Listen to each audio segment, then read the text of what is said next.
Hello once again, degenerates, degeneritas, and degenerati, and welcome back to the MMA RAXPOD for UFC 318, Holloway versus Poirier 3. Live from New Orleans, Louisiana, and not much else. A titillating co-main of Paulo Costa and Roman Kopylov. So let's hope that main event BMF title fight doesn't fall out and we're left with that as the headliner. I can't imagine the UFC would be able to charge for that in good faith, but you know, they probably will. In any event, please like, share, and subscribe if you haven't already. Follow on X and subscribe here on YouTube, as I just mentioned.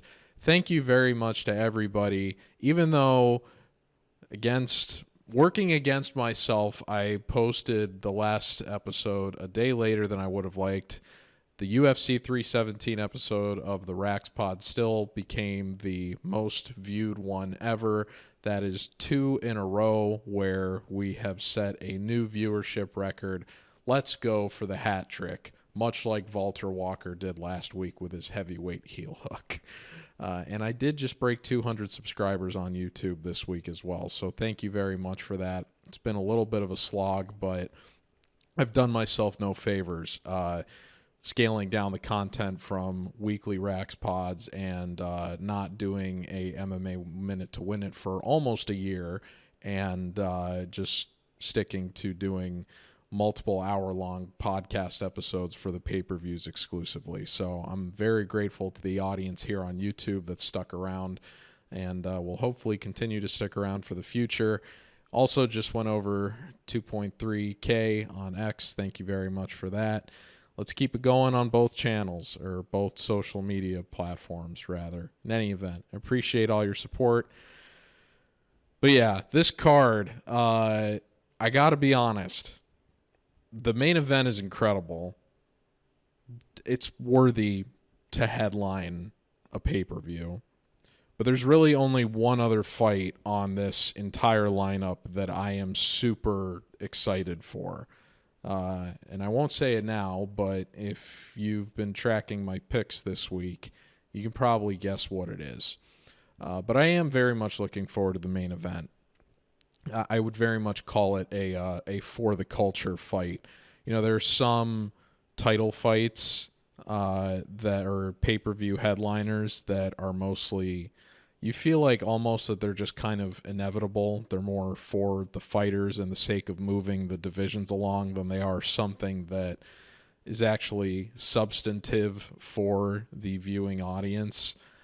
In some ways, I feel like that was the Topuria versus Oliveira fight last time. It was just kind of necessary, and I know I picked Charles, and maybe that's why we set the viewership record last time, was because so many people came to watch me make the ridiculous case that Oliveira would win that fight. But hey, I stand by my dump. In any event, this isn't one of those fights that just feels like a necessary, inevitable, move it along thing. This very much is something that is for the culture. I compare it to, when I say for the culture, you know, I love talking about the pay-per-view events that I went to, and I'm currently planning at the moment to go to the one after this, so it's going to be a special RAXPOD, and I'm very, very excited about the episode after this one to come. But when I went to 287, I remember, like, I think I've talked about before, maybe on this show, at least the walkouts for the main event for when Izzy and Pereira fought in their UFC rematch. And I remember, you know, Izzy is a guy that doesn't just have one walkout song. He's very regularly switched it up. And when he came, I don't think nobody really knew what he was going to walk out to. But when the moment "Never Back Down" came on the speakers in the Casillas Center, everybody, I mean, people were going to light up because it was the main event. It was what everybody paid for to be there. And it was just one of the most anticipated fights in recent years, to be honest, with a result and a conclusion that was fitting and paid off for that amount of hype. But when Izzy came out to Never Back Down, it was kind of a moment of clarity for people in terms of, like, this is it. This is like Izzy is doing this for the culture. Is obviously Never Back Down is one of the most popular MMA movies that has ever been released, regardless of whether or not you think it's better than something like Warrior. That song is iconic within casual MMA culture.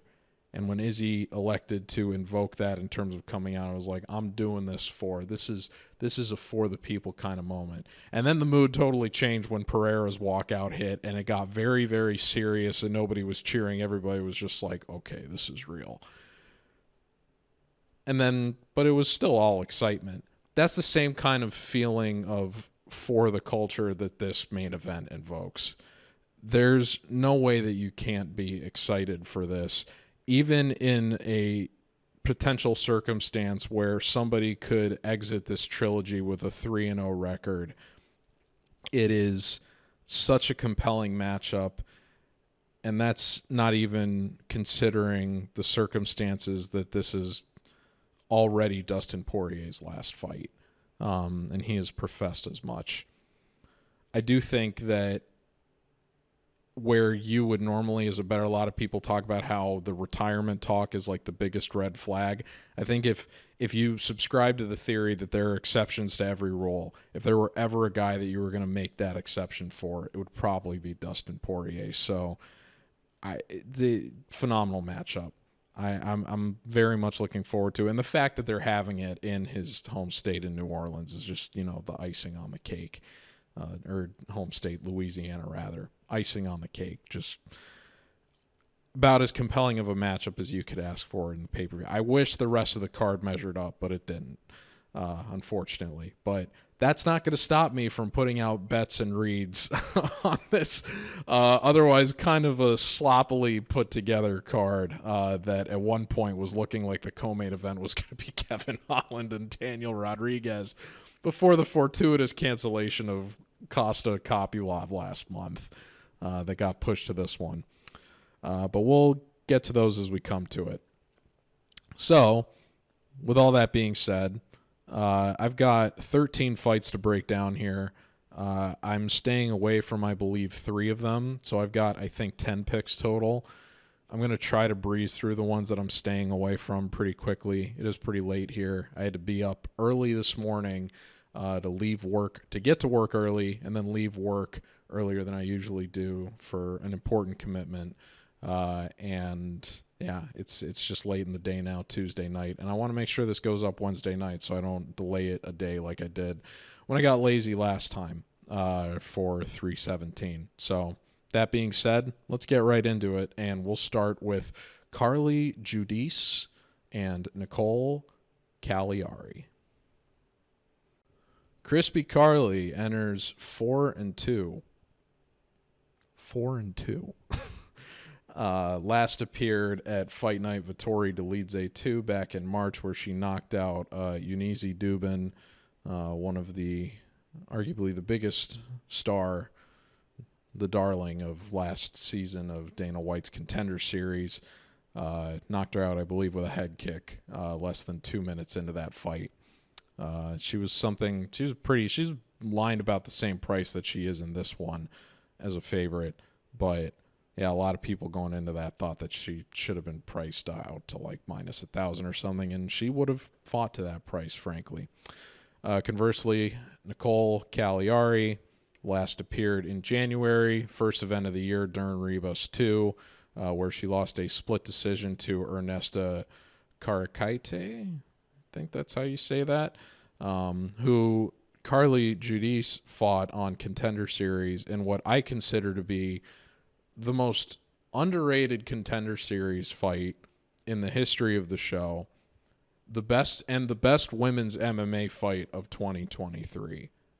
I literally stood up and applauded watching that fight in my apartment in Miami by myself when it was over, because I remember just being slack-jawed that they were just throwing at each other bombs, voluminous bombs for 15 minutes. You just don't see women's MMA fights become slugfests like that. It was phenomenal. I would highly recommend going back and watching that fight if you haven't, because it was incredibly entertaining to watch live.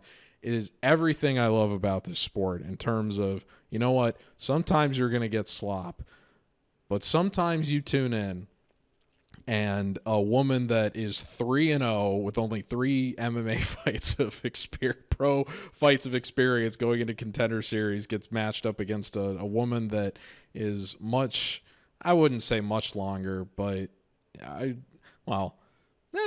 Judice actually is pretty decent size relative to Karakaite, but I think Karakaite was probably the favorite in that one, but just because she was presumably more experienced, but nobody was expecting the fight to be as entertaining as that was. And it was so good, in fact, that it was one of those fights where, it went to split decision and Dana felt compelled to give both of them contracts. And frankly, they both deserved it.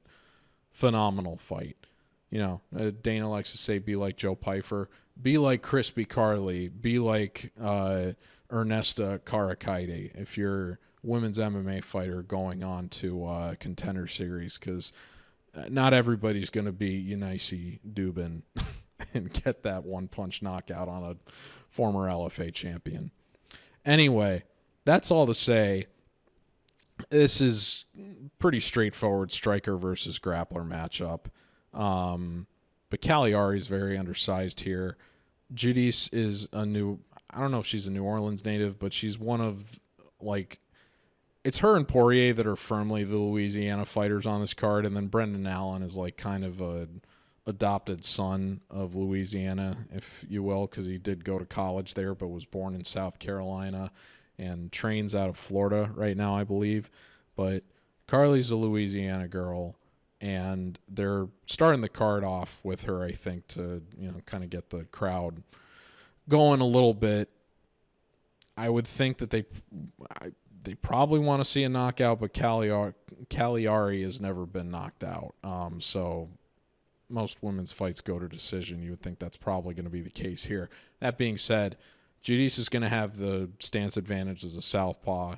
She's going to be 4 inches taller. She's got a very significant half-foot reach advantage, and it's just going to be one-way offensive volume on the feet. What this comes down to is she going to be able to stop takedowns? That's really the biggest question here.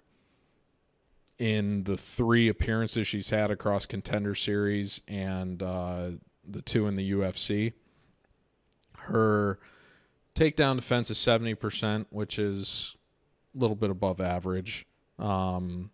It's not outright solid, but it's above average, might even be underselling. It's pretty good, but it's not the biggest sample to go off of. But she did fight Gabriela Fernandez to a split decision, who you would assume is a more proven, more talented, certainly stronger on the mat fighter than Caliari is here. So what this really comes down to is, can Judice stay measured enough where she avoids Caliari being able to put this fight where it is most well-suited and conducive to her having success, which is on the ground and in the grappling.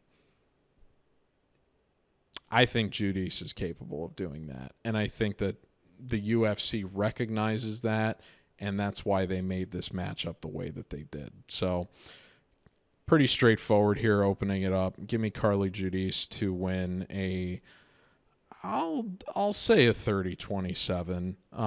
I could see 29-28 just if Caliari is able to have, one round of taking the back and getting decent control, and Carli's not really able to get her offense off until she starts making adjustments for the next round, and Caliari's takedowns aren't hitting the way that they were in the previous round.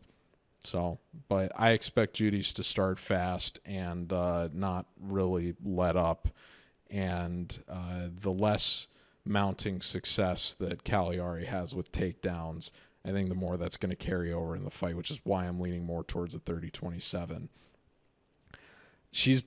When I put the pick out on Sunday, I kind of raced out because I recognized the line was going to get a little bit steamed, and that's really what the case has been.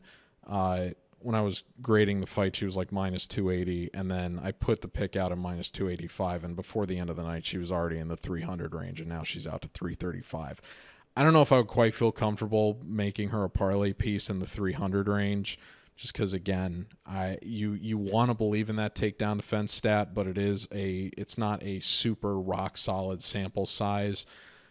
So you don't know if Caliari is going to be able to, because she's certainly, in the couple of appearances she's had, the volume of takedowns has been there. The question is she going to be able to break the takedown defense of Crispy Carli, and is she going to be able to sustain the control that she needed? Because it is just going to be one-way traffic in the striking.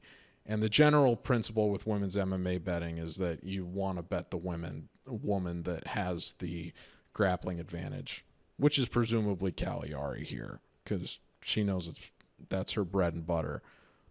That being said, the chasm in the striking is wide enough that you think Carli is going to have the bigger moments of damage. The crowd is going to respond to that. That's going to make a bigger impression on the judges than whatever Caliari is able to do on the ground, unless it's just a festival of control for her.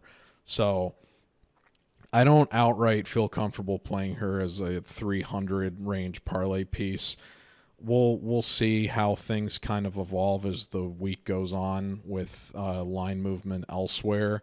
Because there's a lot of people that are around 200 range and some other places that might make it a little difficult this week in terms of putting together a 3 or 4 leg parlay that I can feel good about as a base. So I am picking Carli to win. I do think that she gets a 30-27 decision. Knockout wouldn't necessarily surprise me, but you have to think the submission upside here, given it's basically an absent skill set for Carli, is firmly on Caliari's side, and that's what makes me a little bit hesitant in terms of playing her as a 300 favorite here.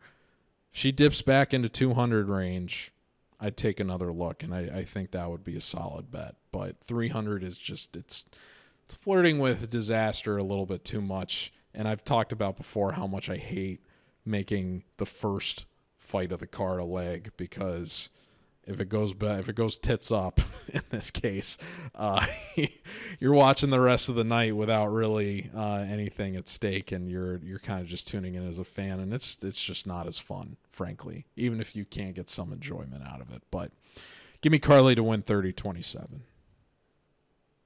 The next fight is Ryan Spann and Lukasz Brzeski. Spann enters 22-11, last appeared in March, making his heavyweight debut, where he got knocked out by Waldo Cortez Acosta towards the end of the second round, and frankly had a very unimpressive showing both on the scale and in the octagon. A lot of people have said that Spann, you compare how Vettori Petrino bulked up to heavyweight around like 249 pounds is, I think, what he weighed in at, heavier than his opponent Austin Lane, actually, which was a little bit of a surprise.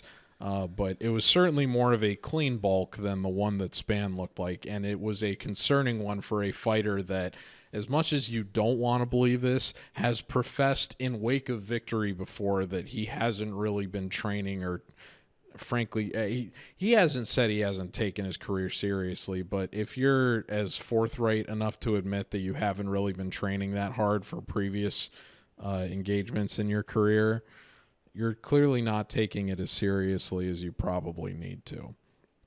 Conversely, Brzeski is 9-6-1, last appeared in December at the last pay-per-view of last year, Pantoja versus Asakura, UFC 310. I believe he was on the opening bout for that card with Kennedy Nchekwu.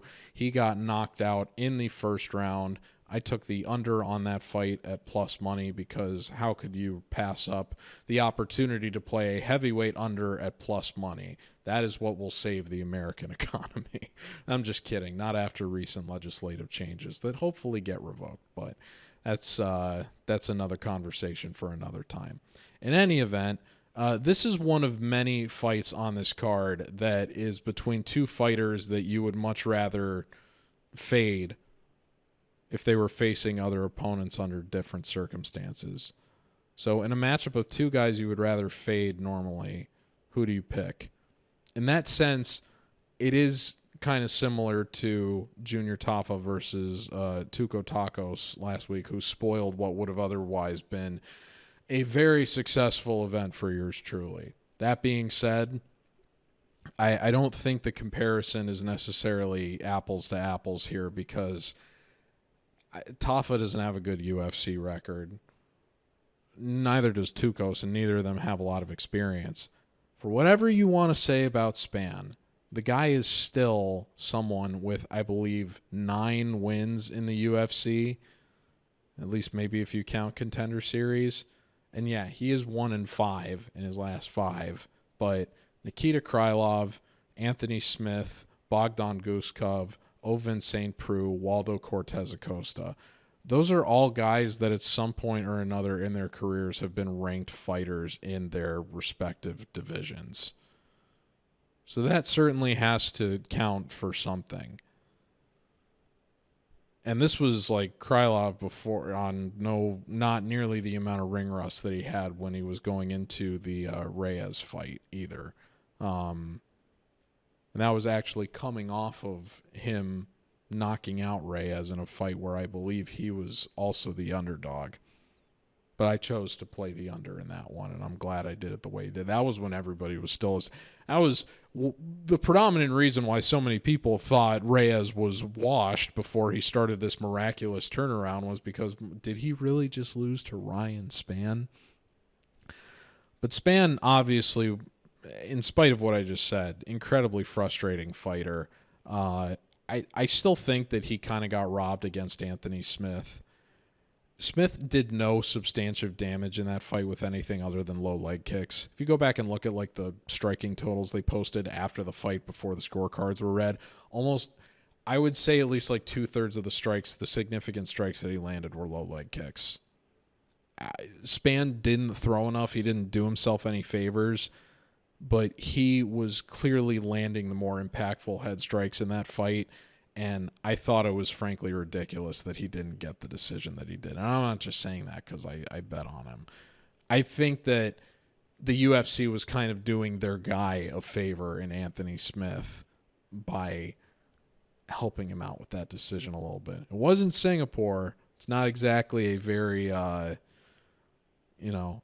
super active or I would think well-regulated commission. So I'm just saying I think Anthony Smith had a little bit of help and corporate grace in terms of that decision going in his favor. That being said, Spann dominated Guskov in the first round, could have just gone back to the well of grappling and gotten an easy win, and instead elected to fight the stupidest game plan possible and play stupid games, win stupid prizes, got knocked out accordingly. Now, he did guillotine Ovin St. Preux. The guys, I think all 4 of his submission wins at this point are by guillotine. So he's got a very dangerous squeeze with that. But he has of late, that's kind of become a one-trick pony thing with him. So that is a concern. And St. Preux, that was his last fight in the UFC, obviously. Even though St. Preux was coming off of the upset as a massive underdog against Kennedy Nzechukwu, another fighter that I was going to actually invoke this comparison off the top because I talked about, if you watched me on Chronic Combat last week, I said we all want to believe in the idea of Kennedy Nzechukwu. In a very similar way, we all want to believe in the idea of Ryan Spann for very, very similar reasons in terms of them having anomalous size for the divisions they were competing in. It's not the case with Spann anymore now that he's moved up to heavyweight. Same thing can kind of be said about Nzechukwu. And those are 2 guys that have both sabotaged themselves with their decision-making throughout their UFC careers. I can understand why people would want to wait to see Spann on the scale before betting him in this matchup. And, I can't outright say that I want to make him a parlay leg here, especially at 200. But, in the way that I said, these are 2 guys you want to fade off the top, and you got to pick between one of them. you don't have to pick. You could stay away. But if you were going to pick, you need to forecast a winner in this case. I feel more comfortable doing it with the guy that has the wealth of UFC experience and still has a winning UFC record in spite of whatever happens in this fight than the guy that is 1-5 in the UFC, I believe, and had his Contender Series result invalidated due to popping for PEDs and just never looking the same again after getting caught with that. I remember people thinking how horribly out of shape Brzeski was going into the fight with Budaj. You want to talk about a slapping titties fight? That was about as much slapping titties as you could get, and people still thought that he beat Budaj. That arguably should have been his win more so than the Walter Walker fight. And he almost lost the Walter Walker fight. What ended up making the difference for him was he kind of kicked off the cage when Walker had him in control for most of the third round and was able to reverse the position because of that. Also because Walker at that point I think was up at the heavyweight limit as opposed to now where he's shed 20 pounds and presumably, that better shape has aided his gas tank a little bit, even though he's first round heel hooked his 3 opponents since then. But the point is, Brzeski very nearly lost that fight, if not for that. I don't want to call it fortuitous, but he was a reversal of position against an opponent making their UFC debut away from probably being cut after that result and having an 0-6 UFC record. Spann should not lose to this guy.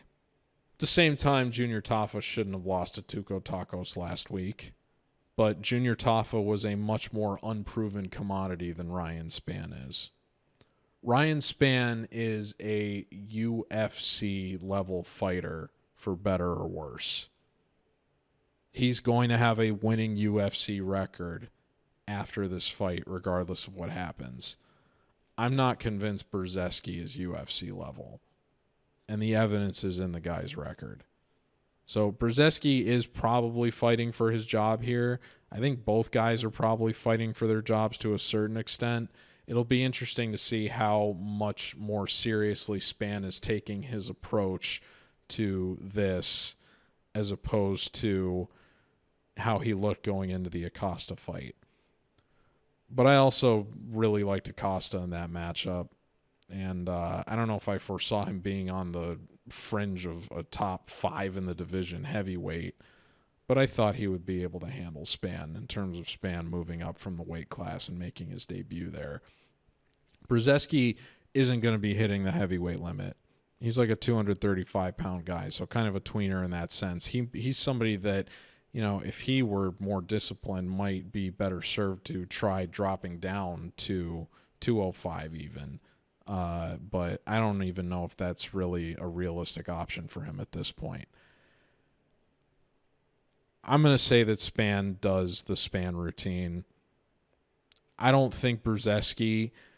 I give the benefit of the doubt to heavyweights that pretty much all of them have one punch lights out power. But if there were one heavyweight that I was going to say, you could probably say, I don't know about Chris Barnett or, when Jake Collier was up there, maybe another example. But, in terms of the short list of guys that I would say, like if I didn't give the benefit of the doubt to heavyweights in terms of having that one hitter quitter power, Brzeski would be right in that conversation.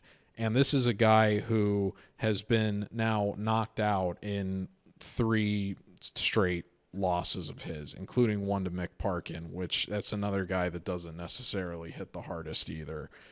So Spann could be giving it up on volume here in the first round, and he still only needs to hit Brzeski hard, I think, one time to be able to open up an opportunity to pour on additional damage or snatch up a guillotine. And I think that that's what's going to happen here. So give me Ryan Spann to get some kind of club and sub. Even if Brzeski doesn't go all the way down, he still ends up using the opportunity to get his patented guillotine and gets the first round submission on Brzeski.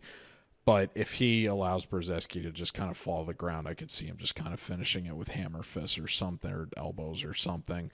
But at the end of the day, Spann has proven that even if he's not a future ranked guy, I think he was ranked at light heavyweight at one point, but if he's not a guy that is going to be consistently within the rankings, he is at least somebody that is of fitting quality for UFC roster status, at least for the now and whatever more years of his career he can hang around, assuming he just doesn't let himself go entirely. So give me Ryan Spann by first round sub, and for Brzeski to get cut after this. I will say the longer this fight goes, the more I'll be a little bit nervous about it. The reason I'm not playing the under is because if this fight does get extended, I would rather be open to the possibility that Spann is able to make enough of an impression to win the first 2 rounds, that he's able to get like a 29-28, even giving away the last round to Brzeski, than or open the possibility of Spann getting some kind of late second round finish, than, not having that exposure to Spann, and then needing to rely on the early finish, and then it doesn't happen. I would rather go down with the fighter in this case than go down with the result, even if the number I think is a little bit better than what Spann's money line is. The under is minus 175. So, yeah, I mean, if you're super confident in Spann here, you might be better suited to play the under. But I would rather have some exposure to the possibility that he ends up finagling a decision here, given both of these guys have kind of similar success and experience going the distance. I don't totally see that out of the equation if this evolves into a very sloppy heavyweight fight. But the longer this does go, the more I think Brzeski is going to have the potential to make an impact, because he does have a sweep on the striking stats, which is crazy for a guy that is 1-5 in the UFC at this point. But at the end of the day, I think Spann's UFC level and Brzeski isn't, and I think that's going to make itself apparent here. So Spann, first round guillotine. The next fight is Jimmy Crute and Marcin Prachnio. Crute is 12-4-2, returned from a retirement in February after about a year and a half, a little over a year and a half away, at a fight that frankly he should have won at UFC 312, but was scored as a draw due to a 10-8 that he got on Rodolfo Bellato in the first round, and then on, I think, 2 judges' scorecards ended up giving away both of the last rounds for a 10-9. So I'm not sure if it was a majority draw or a split draw or a unanimous draw, but it was a draw all the same. And frankly, that was a fight that I think Crute probably should have won, because Bellato, I don't think Bellato is that good. And obviously he's done himself no favors with not only the circumstances of his original booking with Paul Craig being canceled, but also how the fight with Paul Craig ended, in terms of being openly accused by several members of the UFC roster of kind of acting his way out of it and trying to finesse a disqualification, a la Cody Brundage, who appeared on the same card a couple fights later. Conversely, Marcin Prachnio has not fought for about a year. He last appeared at UFC 304 against Modestas Bukauskas. Bukauskas was pretty handily controlling the fight, I believe, up until Prachnio kind of got hurt against the fence and threw this like Hail Mary. I don't know if it was quite a question mark kick, but it was a very it was a head kick off of a clinch break, which you don't really see very often. And just because of that unorthodox timing of the strike, it caught Bukauskas pretty clean and wobbled him pretty badly in a way where Prachnio was able to get back into the fight for a little bit. Bukauskas uncharacteristically took the fight to the ground in the final round and capitalized on Prachnio not being particularly very good down there, and submitted him with what many grappling experts have deemed was a arm triangle on the wrong side. So it wasn't actually an arm triangle. It was just a choke that came about due to a tap from exhaustion or panic, if you will, on the part of Prachnio. So that kind of explains why there's such a lofty price tag on Crute here. And frankly, I've got a strong grade on him, but I got to be honest, given the context, there's context on Crute here that in my gut is telling me to stay away from this one. And it's two different things. Number one, this is a guy that already took himself out of the sport entirely for an extended period within the last few years of his career. Somebody that got to the UFC very young and already, obviously had a lot of UFC experience. But, I mean, this guy's best win might be Modestas Bukauskas. Maybe Nicolle Oleksiejczuk, but Oleksiejczuk obviously doesn't have a great ground. His ground game isn't much better than Prachnio's in terms of, well, I shouldn't say ground game. He's a vicious grounded pounder, but it's more his submission acumen is, I don't want to say it's on par with Prachnio's because Prachnio's pretty bad, but there's something about these Polish guys, other than maybe Blachowicz, they and maybe even Gamro to a certain extent, but Gamro's more of a wrestle grappler, I think, than a guy that has gotten a lot of submission wins in the UFC. But in any event, the other wins that Crute has had, Paul Craig, Sam Alvey, I mean, come on. And it was pointed out this guy hasn't won a fight at this point since 2020 now. He's got 2 draws, and the other 3 losses he's had have all been stoppages, knocked out by Jamal Hill in the first minute of their fight.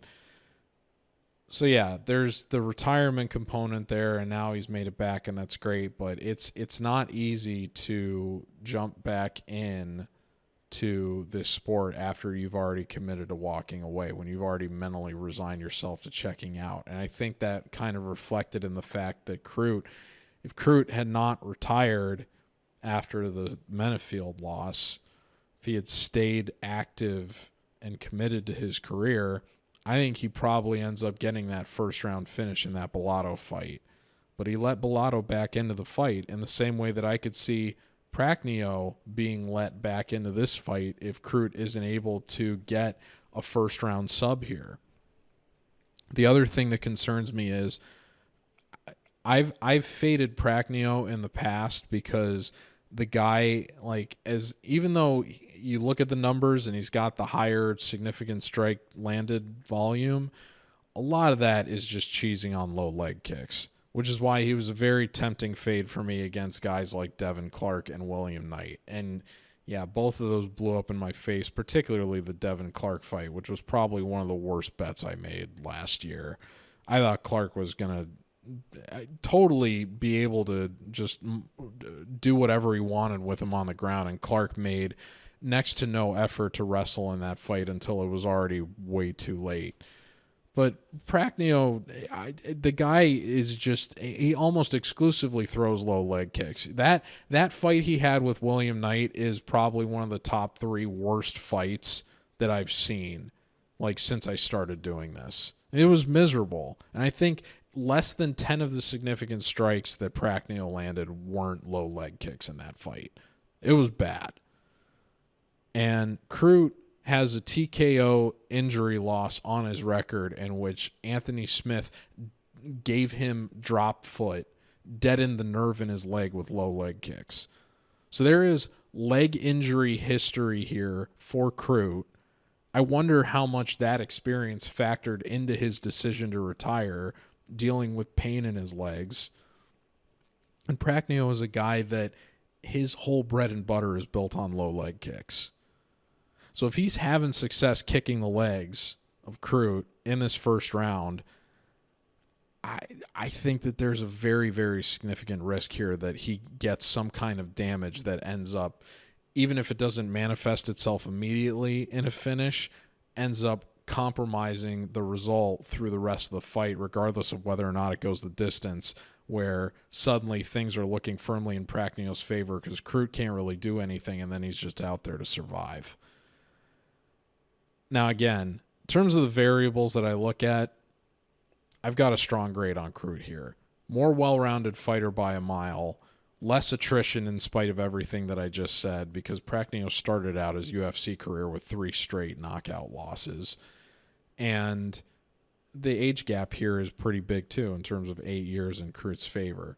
But when you look at the full context of this fight, I think that there is a lot here that people are missing relative to what we know about where Crute is at this stage, and are just too preoccupied with the fact that, oh, Prachnio doesn't have any ground game, so he's ripe for a submission. This is the same mistake that I made in terms of taking Devin Clark as a 2-1 favorite over him last year. Prachnio doesn't have any ground game, so a predominant wrestler like Clark is going to be able to exploit that. And then he didn't. In the same way that Crute didn't fight his best path to victory against Bellato and let Bellato back into that fight in a way that ended up having a win elude his grasp, even if he didn't outright lose that fight. And frankly, I was a little bit surprised with that card being in Australia that the judges didn't look more favorably upon Crute, because I think you could have potentially scored one of those last 2 rounds for him instead of giving it to Bellato.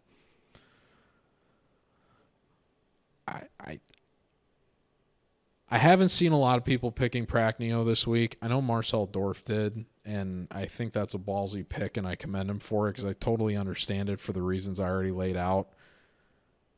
I'm going to say Crute gets a first-round sub, but it would not surprise me at all if he does not do his best to put this fight under his best or within, if he doesn't pursue the most optimal path to victory and Prachnio makes him pay for it, whether immediately or as the fight gets extended. And that's me even understanding why the line is where it's at. This is much more of a gut check than anything else. In the same way that when I had a strong grade on Max Griffin last week, even though that fight ended up going to split decision, even though I know a lot of people, I didn't get to watch that fight because I got caught up breaking some news elsewhere in my other gig. But I didn't. That was a gut check for me in terms of I don't think the numbers are lining up with what the market or my personal read on this is relative to. I still think Curtis wins, and Curtis did win, and probably should have won in a way that wasn't a split decision. But there's some people that would argue if you took the underdog and the fight goes to split decision, regardless of whether it wins or loses, that was the right bet. My gut told me Max Griffin wasn't the right way to be the side last week, and that ended up being correct. In the same way that I don't think Crute should be the side this week. This feels like dog or pass to me. You want to take a speculative shot on Prachnio, knock yourself out. I'm not going to do it. I think Crute wins round 1 sub if this fight goes the way that it should. But if it doesn't go the way that it should, due to the context that I just alluded to around Crute, I think that there are a few different ways that Prachnio, well, not a few different ways, but I think there's a very clear way where Prachnio can end up making this a very uncomfortable experience for Crute and kind of, if not getting an injury TKO, finessing some kind of 29-28 or a split decision that leaves people wondering, like, man, what did we see in Crute here as a 3-1 favorite? But I think he gets it done with the first round sub. The path is there. It's just a matter of will he take it? And if he doesn't get it, what's going to happen if this fight gets extended? The next fight is Islam Dulatov and Adam Fugitt. I know it's Fugitt, but it's too tempting, you know. Dulatov is 11-1, lost his MMA debut in 2019 and has ripped off 11 straight wins since. Only one of those fights made it out of the first round. That includes his Contender Series appearance the last time he fought in October, in which he knocked out Vanilto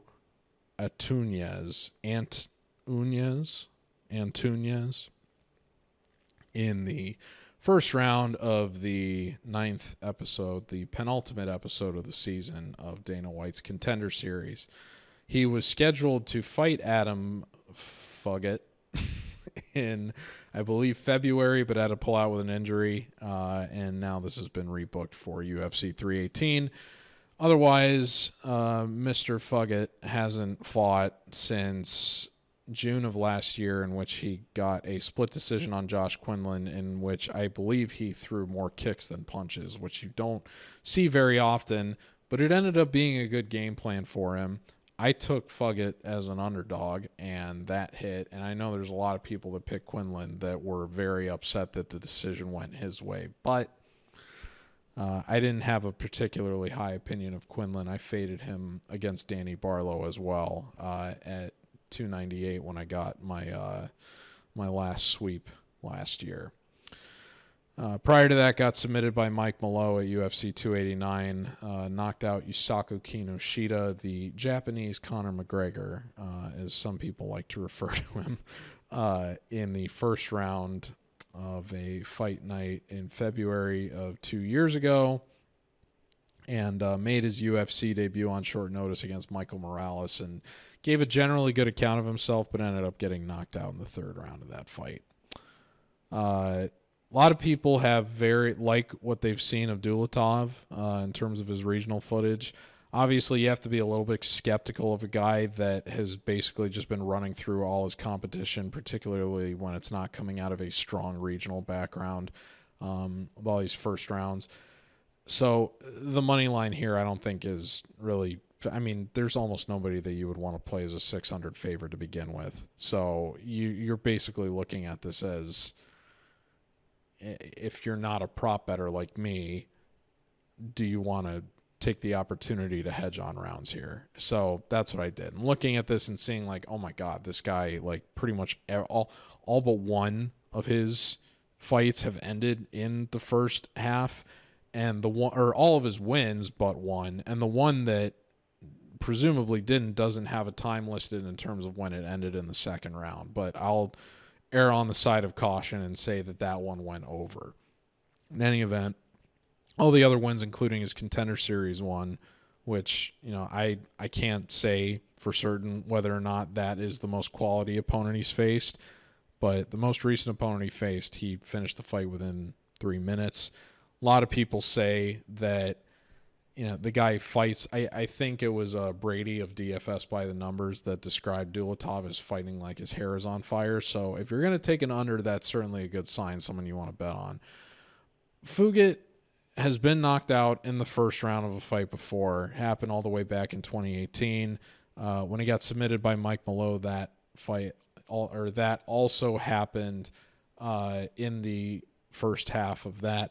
I think Mallow got a knockdown in that fight, but I don't recall if it was a club and sub or if it was a takedown that led to a submission that ended up materializing in the finish.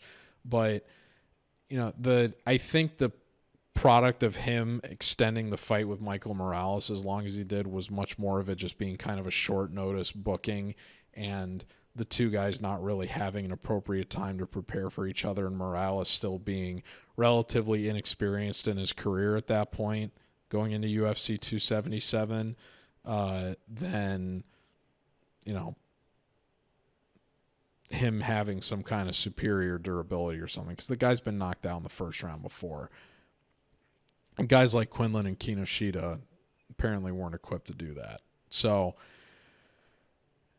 I thought when I first put the under out this week, it was minus 140 on Sunday, and then shortly after I put that picked out going into the evening, line got absolutely steamed. Now it's out to minus 190. I still think that's a pretty decent number to get it at. I mean, 17 of all 26 combined career MMA events where their fights went under, so that's about 65%. And if you were to, you know, convert the probability of what a minus 190 is, I mean, you're looking at that as like, I think right around there, just shy of 60. It's, yeah, like 65%. So 65.5%. So right around the same range. I still think that that's an appropriate number to play it at. Now it's minus 195. Okay, so it's dropping as we speak. But keep an eye on if that gets steamed. I was looking forward to playing that at 140 when I put it out, and then I saw it gradually getting more and more steamed. I was like, okay, great. Now it's kind of getting away a little bit. That creeps up into the 200 range. Maybe exercise some caution, but I still don't see why Dulatov isn't going to run through Fugitt here. Maybe against someone with a little more superior durability that isn't a decade younger, as Fugitt prepares to enter the decline stage of his career and is returning from even more ring rust than Dulatov is, having not fought since Contender Series. But I don't see why Dulatov doesn't just put this fight on the ground immediately and just maul him here. So give me Dulatov, first round knockout.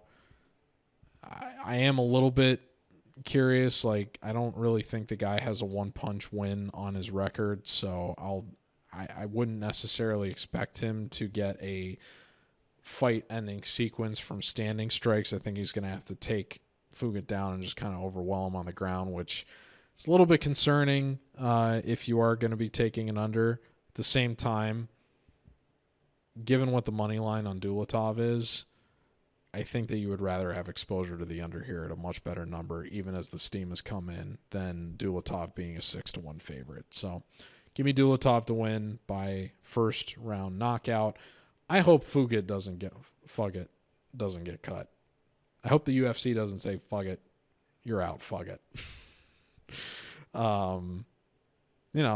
He's got 2 wins over fighters with Asian ancestry. Maybe they can keep throwing him at their road to UFC guys if any of them are, although he is a welterweight and most of the guys on road to UFC aren't really that big as far as I can recall. So I don't know. Maybe there's some other road to UFC guys they can throw him at in the future as kind of seeing if they're really UFC quality or not. He'll only be 2-3 if he loses this with his debut coming on short notice. The fact that he did the company a favor with taking that Morales fight in his debut, I think, is why he's kind of stayed and hung around as long as he has, despite not being super active. But I don't mind him. I hope he kind of sticks around even if he loses this. But I do think that it's going to be one-way traffic for Dulatov here. So give me Dulatov first round knockout. The next fight is Ateba Gautier and Robert Valentin. I don't think either of those guys are French, although Gautier is obviously Cameroonian. I don't know if Cameroon was a French colony of Africa. No, it doesn't matter. In any event, Gautier is 7-1, lost his second career appearance in MMA before ripping off 6 fights in a row. Became the first person to finish Jose Daniel Medina in pro MMA in his last time out with a very violent knee. And, I think there were some people that might have speculatively taken Medina there, wondering if this fight gets extended, how's it going to go? Because, Gautier has lost one of the 2 decisions that he went to in his career, even though it was a split. But he, as impressive as it can be to finish a guy like Jose Medina, it was a good showing for him. And he's only 23 years old, so he's got a lot of time to improve. Conversely, Robert Valentin, God, 0-2 in terms of UFC appearances, 11-5 overall. Lost the Ultimate Fighter finale to Ryan Loder. Had a good start to that fight, but I think got reversed by Loder, and then Loder, it was just one-way traffic when the second round started, and he got the knockout on the ground. I think that was Loder's had a decent amount of knockouts, so I thought for some reason that was his only knockout he's had. I don't recall why. But I felt very confident fading Valentin based on just kind of his willingness to fight from his back against Loder, against a guy like Torres Finney. God, that Finney fight. I mean, I enjoyed it because Finney fought exactly the way that I expected him to, and I think very clearly won the fight under those circumstances. But you have to just laugh at a boxing judge like Tony Weeks giving the fight 30-27 to Valentin, seemingly out of pure spite for the way that Finney approached it.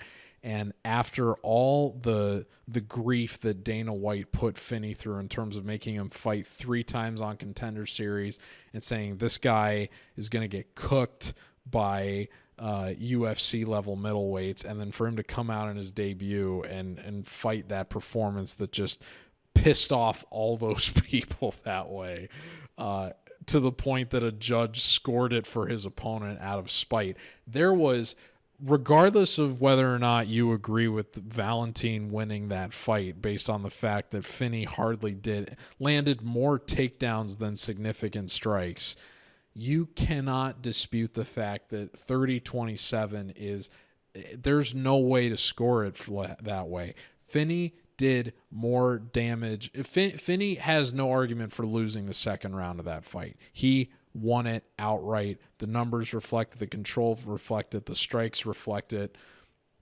There's no way you can give objectively Valentin that second round.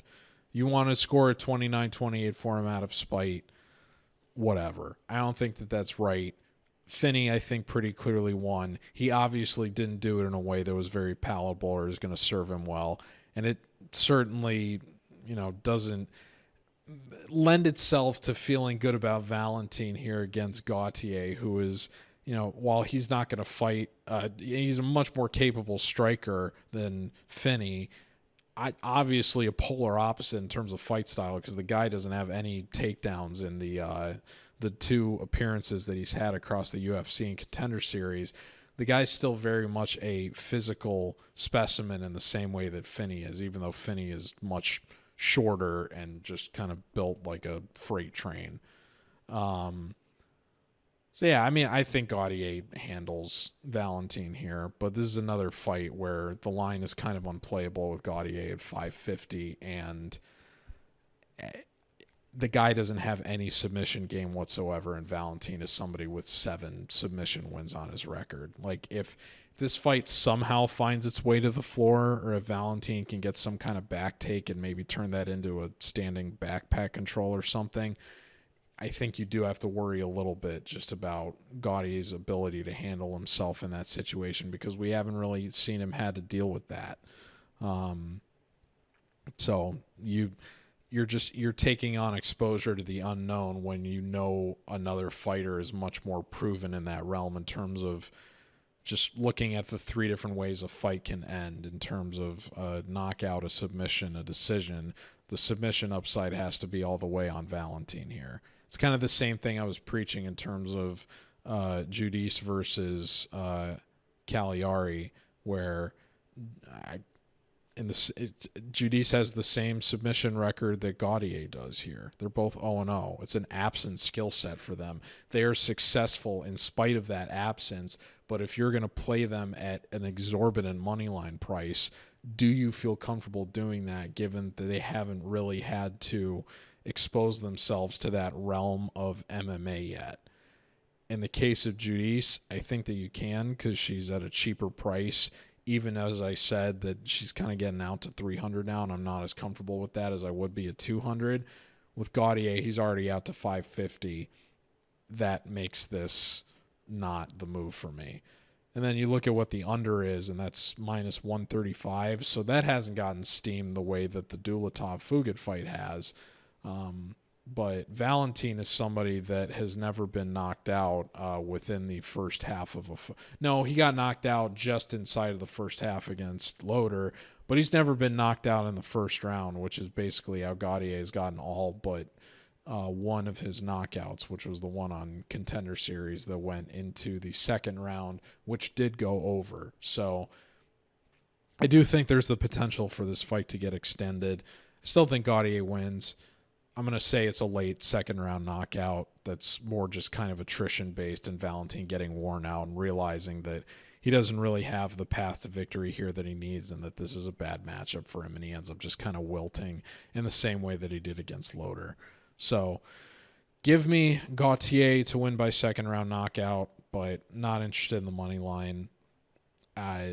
Under is tempting, I get it, but I am worried about Valentin dragging this one out just because he was able to survive against somebody like Finney, even though you can argue Finney wasn't a super big finishing threat, but similar level of athlete at the very least that Gautier was, and he was still able to go to a decision in that case.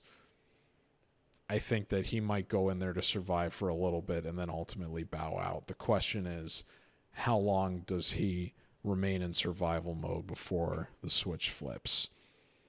That's not something I'm interested in betting on. So this is a stay away from me. But Gautier wins by second round knockout is my pick. The next fight is Francisco Prado and Nikolay Veretennikov.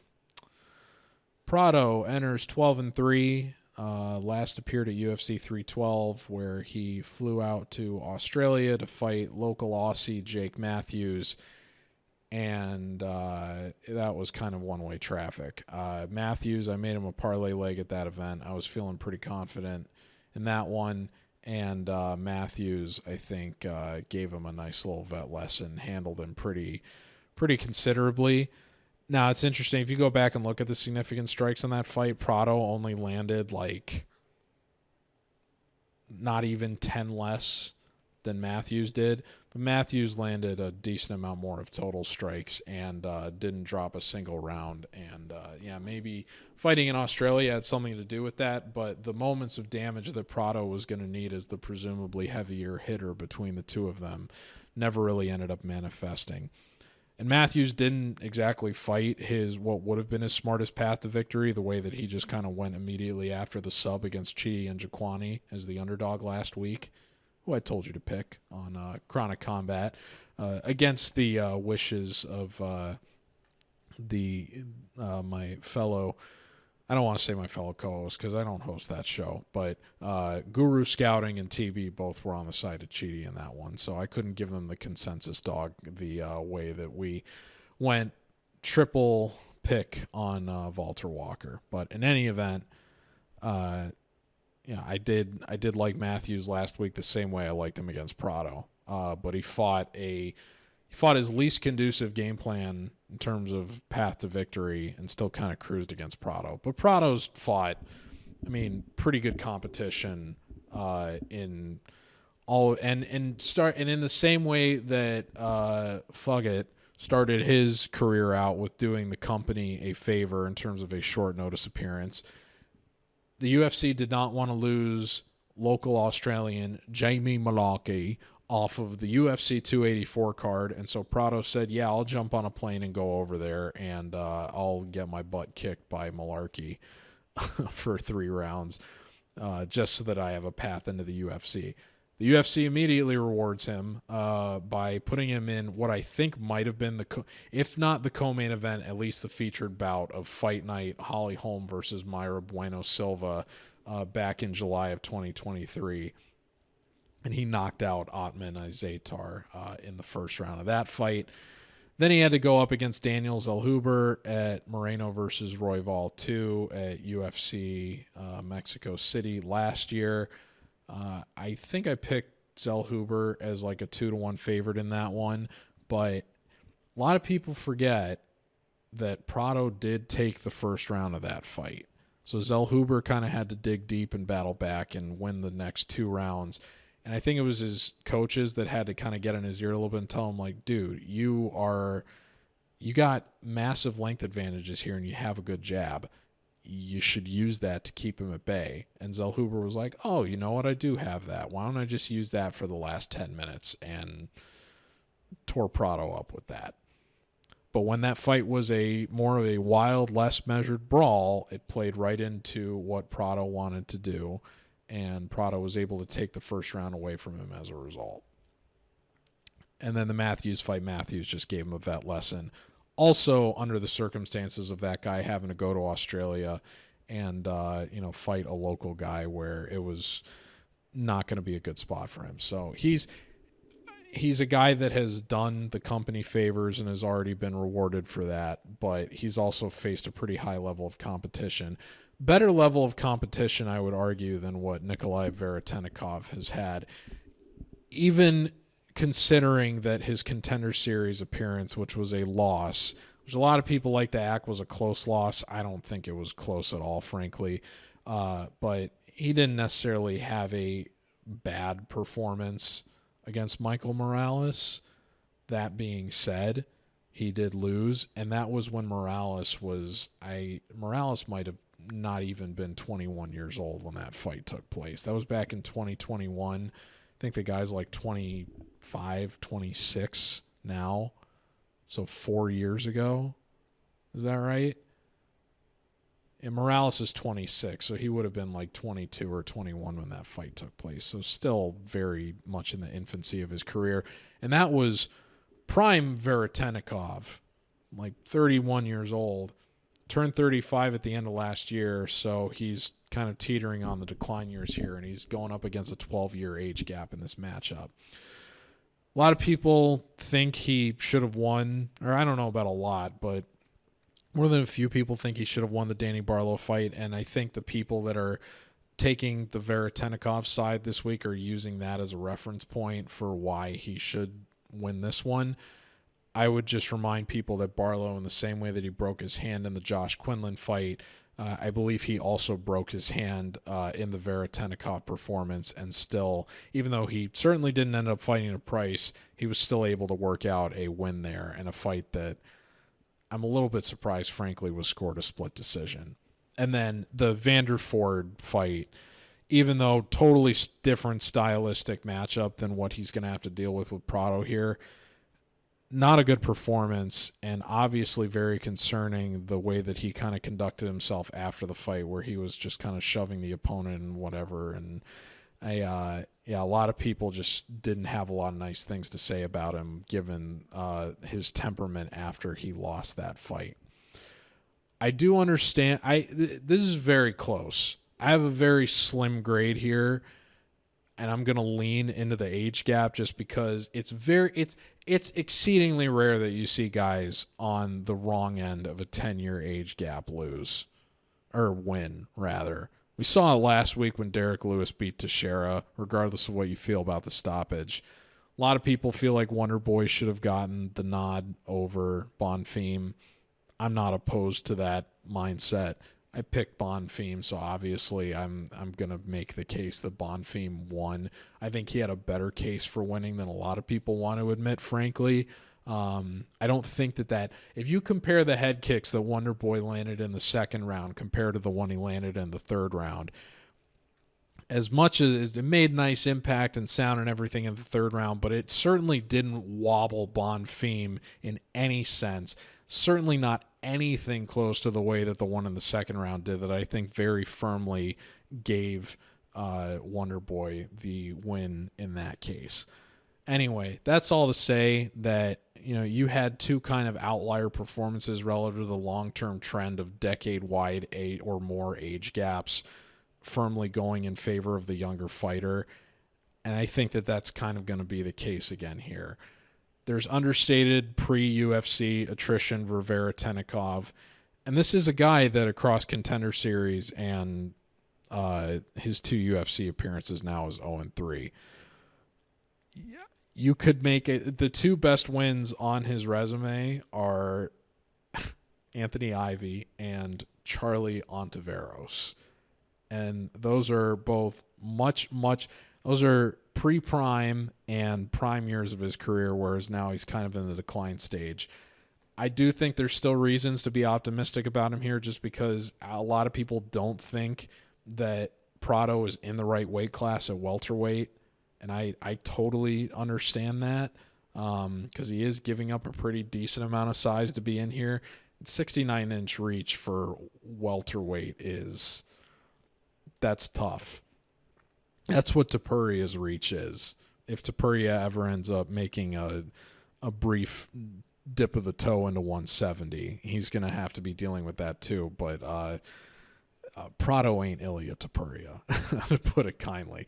At least not at this stage. He's only 23. Maybe he makes a lot of improvements. But I think he is training out of the same. I think he trains out of the same gym that.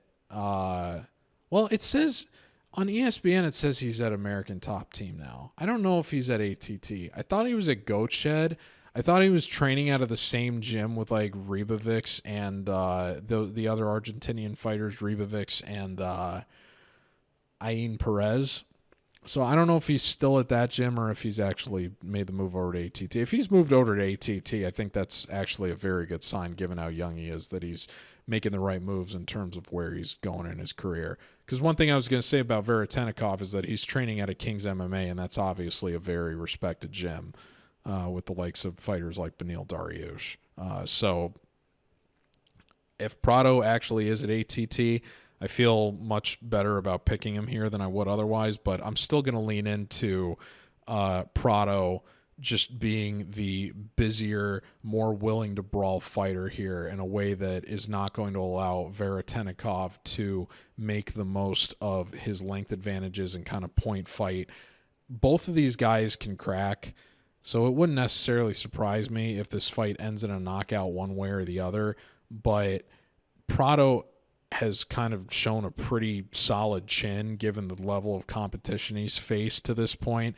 Veretennikov is somebody that has been finished 3 times, just got knocked out in his last fight, albeit it was on the ground, but does have a first-round knockout suffered on his record all the way back in over 10 years ago at this point when he started out his career 1-3 as an MMA fighter. So there's understated attrition here on the Veretennikov side that I don't think a lot of people that are picking him as an underdog this week are necessarily willing to acknowledge, particularly against somebody like Prado that hits as hard as he does.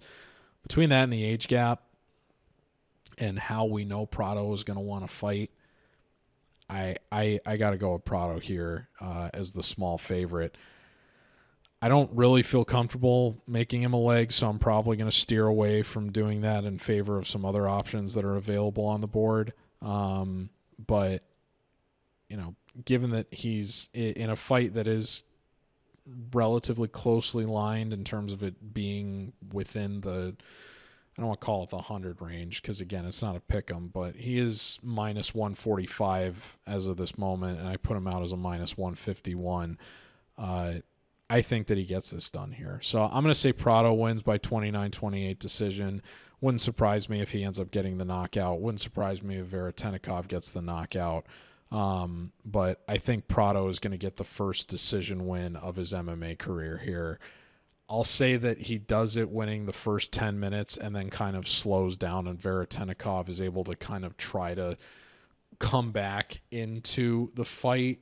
But I think he's probably going to point fight too much in the final round as opposed to forcing the brawl that he would need to get a finish after dropping the first 2 rounds, because he understands that playing into a brawl is exactly what Prado is going to want to do. So I think he's probably too safe down the stretch and is just kind of looking for the perfect shot at that point when Prado has kind of stepped off the gas a little bit, but isn't like, you know, compromised damage-wise or anything. But give me Prado to win the first 10 minutes and get a 29-28 decision here and get his first UFC win since knocking out Otman Izaitar. The next fight is Brendan Allen and Marvin Vettori. Allen enters 24-7. Is on a 2-fight losing streak. Last appeared in a rematch, a 3-round rematch of his 5-round fight with Anthony Hernandez in LFA shortly before both men arrived in the UFC. Hernandez won that fight. I think, was it 29-28 or 30-27 Hernandez? I picked Hernandez, so I was on the right side, but yeah. Fluffy did, in fact, get a 29-28. I don't recall specifically which round it was that Allen won. I think he ended up, but most of that fight was in control. It was certainly not how I expect this fight to play out, at least if it goes the way that I think it's going to go. And prior to that, had a really, really bad performance against Nasruddin Imavov, even though I think he was an underdog in that one. I did pick him to beat Chris Curtis in his main event last April. He got, frankly, bailed out by Curtis tearing his hamstring at the end because it felt like Curtis was going to get that 5th round outright if he didn't just have the horrible visual of being, injured on the ground at the end. And Allen wasn't able to just kind of tee off and leave the impression with the judges that he did get the 5th round in a way that ended up materializing in a split decision. You got to feel for Curtis there, because if his hamstring is able to hold up, he probably ends up getting that one unanimous. That's a really tough break. But had that not happened, you could be looking at a situation where Allen's on a 3-fight losing streak after what was instead ended up being a 7-fight win streak for Brendan Allen. Conversely, Marvin Vettori is 19-8-1. Last fought in a main event rematch with Roman Dolidze this year, in which he lost a unanimous decision. At one point, kind of looked like he might be able to grind his way back in a little bit. He did drop the first 2 rounds, but then was able to battle back, win the 3rd round, but then ended up losing the last 2 to drop a 49-46, pretty clear cut. That being said, a lot of people kind of forget that Dolidze was getting away with several eye pokes in that fight that ended up going totally unpenalized in a way that a lot of people like that. A big theme this year has been the rules of MMA are optional, like in terms of penalizing fence grabs and whatnot. And the just there being too many warnings and too much leash given in terms of not taking points. That fight was a primary example of that. It just doesn't get invoked freshly in the memory because a lot of people don't like Vettori for some reason. I don't really get why, Frank. I kind of get why, and I'll get into that a little bit. But prior to that, was a comfortable favorite over Jared Cannonier. Hadn't fought for almost 2 years prior to the main event in March. And big letdown performance. I believe he won the first round of the Cannonier fight, but then the wheels just totally came off. And it was a really, really bad performance coming off of what was a pretty decent win for him at UFC 286 against Roman Dolidze, even though there's a lot of people that would argue he lost that fight. Man, it's interesting. Vettori was someone that I wasn't really familiar with until he fought Adesanya when I was still kind of in that casual fan mindset. And it's interesting that Vettori is somebody that if you asked him, he would kind of make a case for why he has ended up winning all of his fights, except for I would think that he didn't make a case for beating Cannonier, but apparently he kind of acknowledged that he did outright lose the last fight with Dolidze in a way that I don't know if he really did previously for any of his other appearances. So maybe that kind of a lot of people call him a blockhead just because the guy's chin is insane, or at least it was prior to the Cannonier fight, but he's still never been knocked out even after that. He did get hurt, I think, a handful of times against Dolidze, which was one of the reasons he lost the pretty clear-cut decision that he did.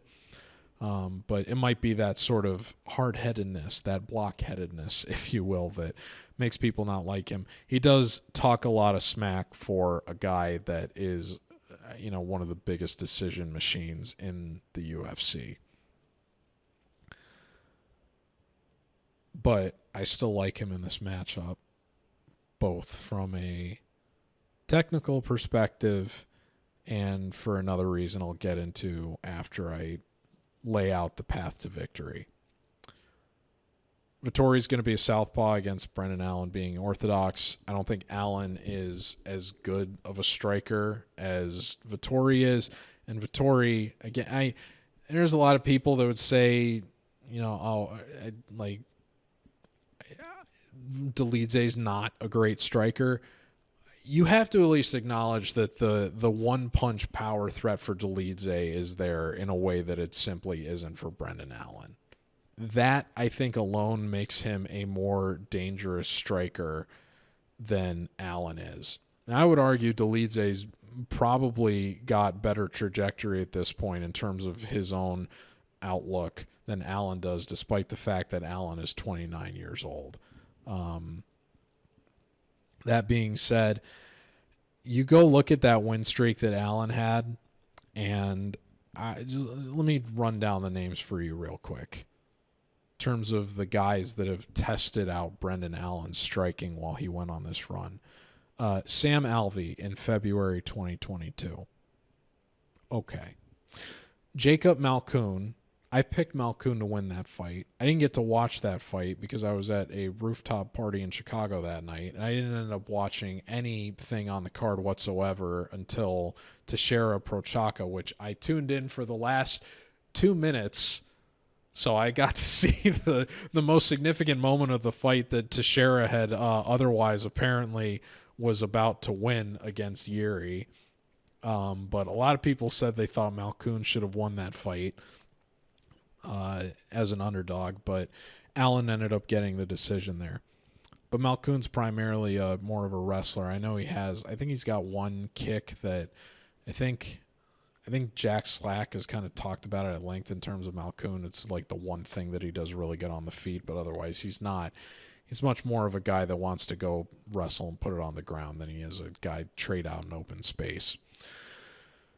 Krzysztof Jotko, that would have been a good test of Brendan Allen's stand-up, but I think both of them landed 3 significant strikes each in that fight. That fight went to the ground pretty quickly, and Allen ended up submitting him as a result in the first round. Andre Muniz, okay. Not much needs to be said there. Bruno Silva, it was kind of an open secret the guy was washed after what happened with his fight with Meerschaert, which I believe happened about a year prior to that one against Allen. Allen was one of my parlay legs that night. That was the first time I got a sweep on an event with Ilia Topuria headlining. That was at Fight Night Emmett versus Topuria, which I believe was UFC Jacksonville. And I felt very confident in Allen in that one. But that might have arguably been his best striking performance of this winning streak, given the fact that Allen, Silva at least has that one-punch power coming back at you, which you saw in Silva's win against Brad Tavares within that stretch. The next fight after that was against Paul Craig. Bo Nickel outstruck Paul Craig. And then the Chris Curtis fight, where Curtis pretty much lit him up on the feet. All the success Allen had in that fight was in the grappling. And it wasn't until Curtis blew his hamstring out that Allen ended up getting. Allen was going to lose that fight based on the 5th round until Curtis left that terrible impression at the end with his hamstring getting blown out. So the best striking performance he's had out of that bunch was against a guy that most people would consider to be observably washed. Then you compare that to who Vettori has been fighting over that same stretch. Going back to 2022 was when that win streak started. You got Robert Whittaker, still top of the division. Roman Dolidze twice, beat him once.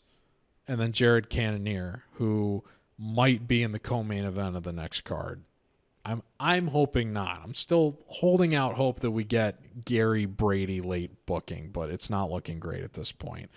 Maybe Protest versus Jeff Neal ends up being the co-main, but MVP Cannoniers is still a good fight. I just don't want it to be the co-main on that card. But I'm not going for the co-main. I'm obviously going for the main event and some other reasons. But we'll talk about that card when it comes.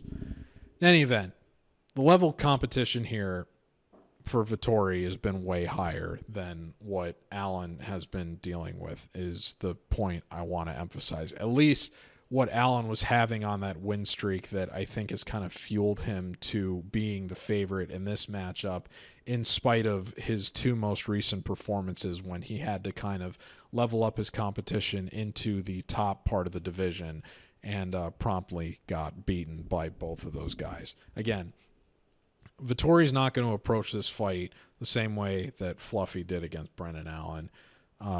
And I don't think either of these guys are better than Imavov at this point. Imavov might be fighting for the title next for all we know. Might have earned it after that knockout he had against Izzy. But what this comes down to, I think, is Vettori going to be able to stop the takedowns?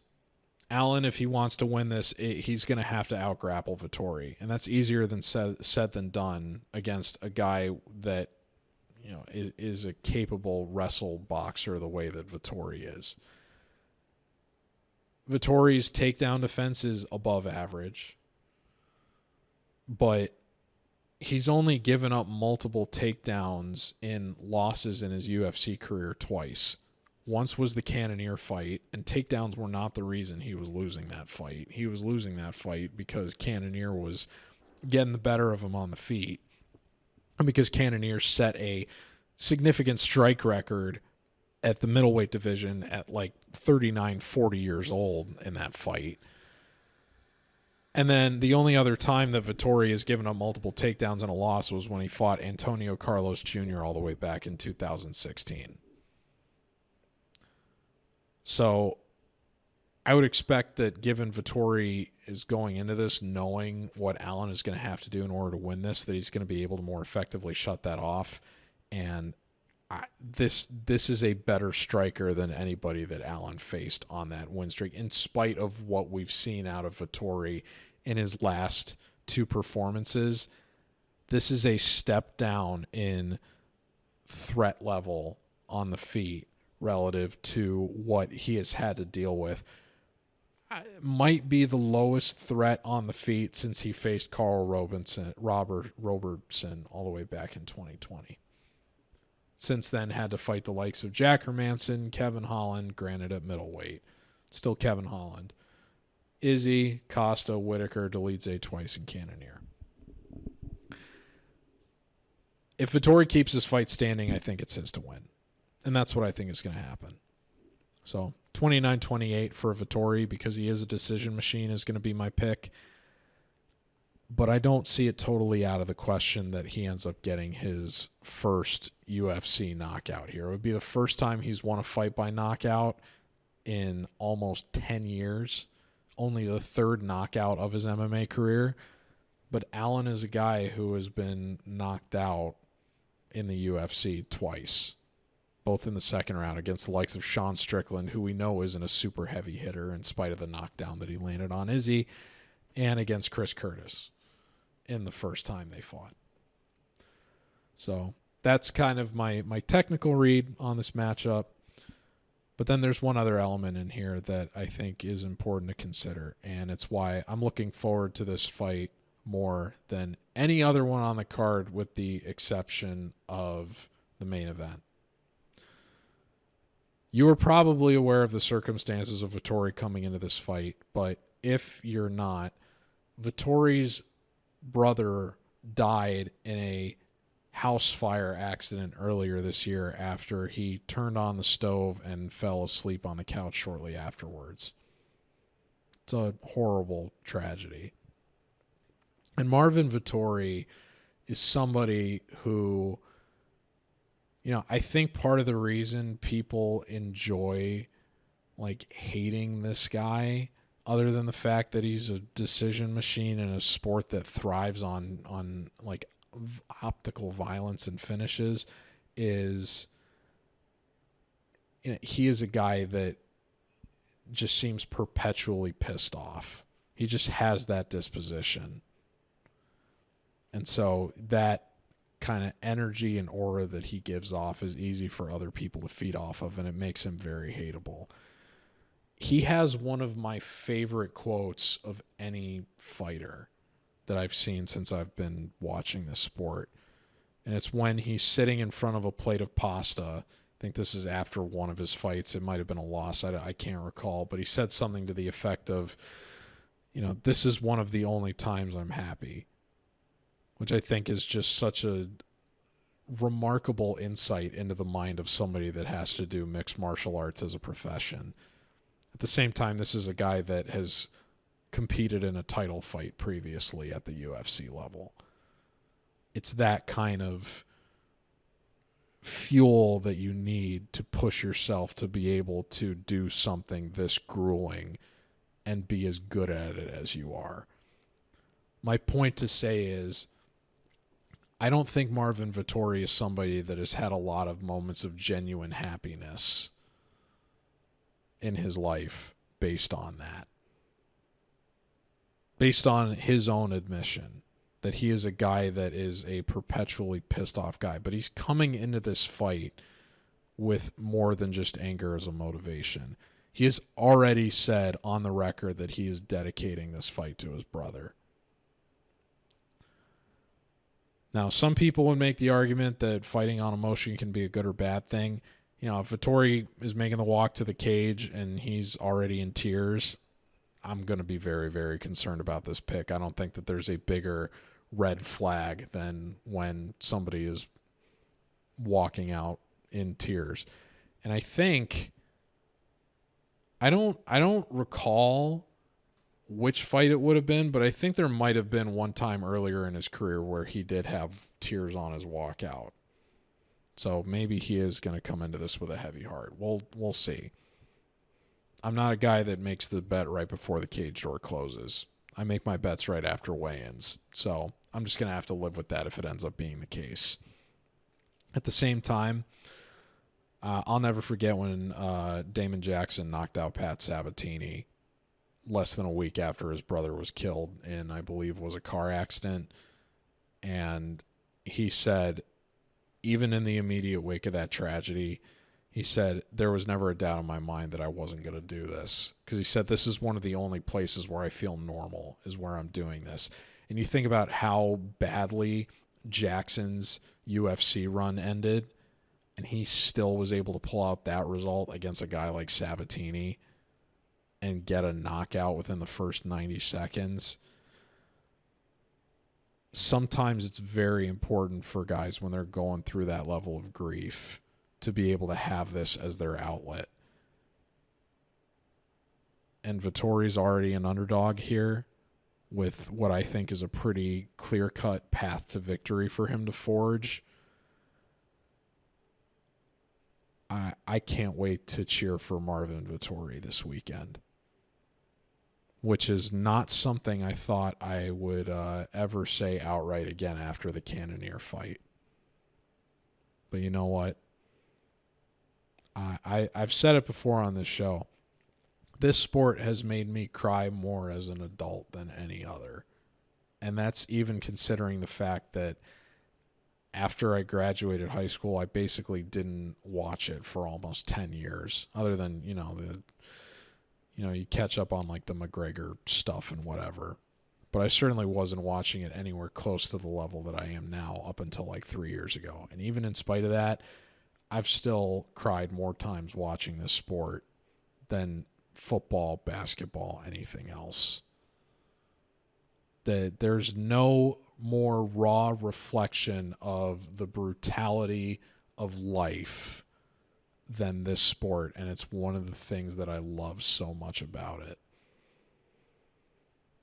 If Vettori wins and is sobbing, just very mixed emotions at the end of this fight on Saturday, I'm probably going to end up crying with him. I want that moment for him so bad. I'm not picking him based on that emotion, but I think it is an important factor to consider here on top of the path to victory that I laid out for him.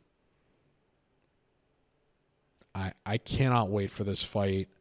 I'm frankly mad that it isn't on the main card, or at least the featured prelim. But you know what? I'm just glad it's happening all the same. Marvin Vettori to get the upset by 29-28 decision. And rest in peace to his brother. The featured prelim at UFC 318 is Vinicius Lockdog Oliveira and Kyler the Matrix Phillips.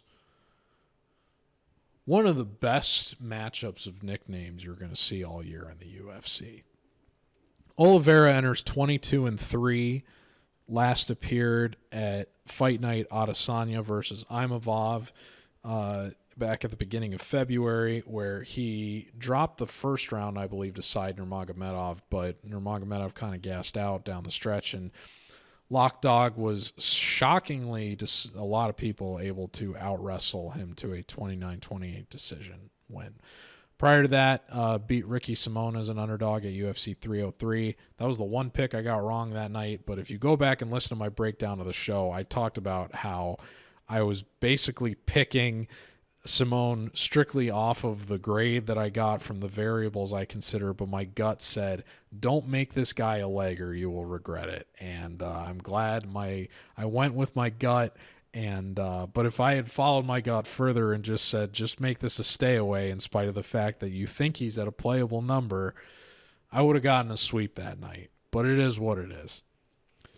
Conversely, Kyler Phillips, are you going to make me talk about his last result? If you have followed me since at least last October, you already know what this man's last result did. A week after I lost a sweep on Tatsuro Taira losing a split decision that probably should have been a unanimous decision for Brandon Royval, but was a split decision all the same. I bounce back a week later, or I don't bounce back a week later. I come back the next week feeling very anxious to rectify the wrong of that result, and I get agonizingly close, and I lose another sweep on Kyler Phillips. When I put the pick out, he was minus 400. When I played him, he was minus 500. When he closed, he was like minus 675 or something on the broadcast. Takes the first round, drops the last two because he fights a style in that fight that he typically doesn't in terms of leaning on takedowns early, and then his gas tank can't support the amount of wrestling and control that he exerted in the first round.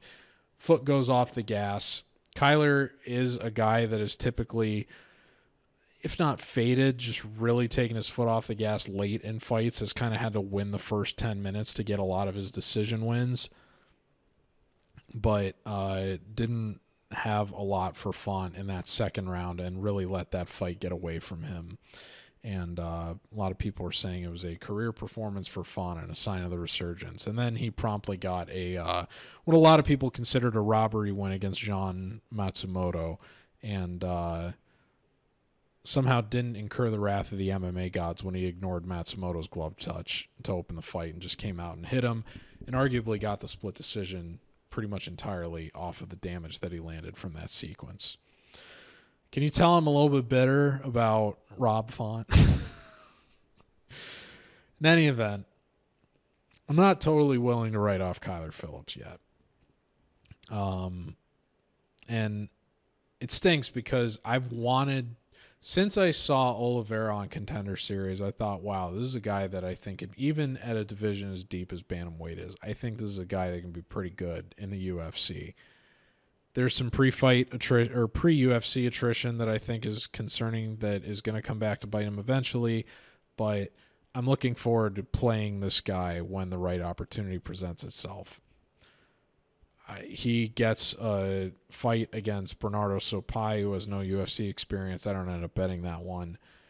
I think a lot of people that have talked themselves into falling head over heels in love with Lockdog are forgetting that guy Sopai, on short notice at his young age with his lack of experience, was at one point a minus 2,800 live favorite over Oliveira midway through the second round of that fight. And then Oliveira gets a reversal, totally turns the tables. Sopai came in on short notice, so he isn't in great shape, completely ends up fading down the stretch, and then Oliveira gets the flying knee against the fence at the end of the fight and gets arguably the best knockdown of the year last year in the process.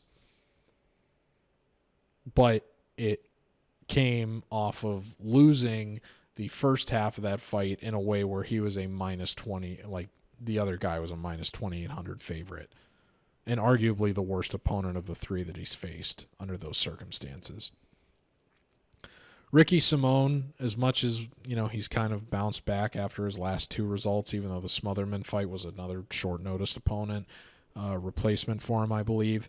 The guy was a massive underdog to Yavid Basharat for a reason, and that reason was not only him having the letdown against Song Yadong, but then also having a letdown performance against Vinicius Oliveira, in which Oliveira gave him a 30-27.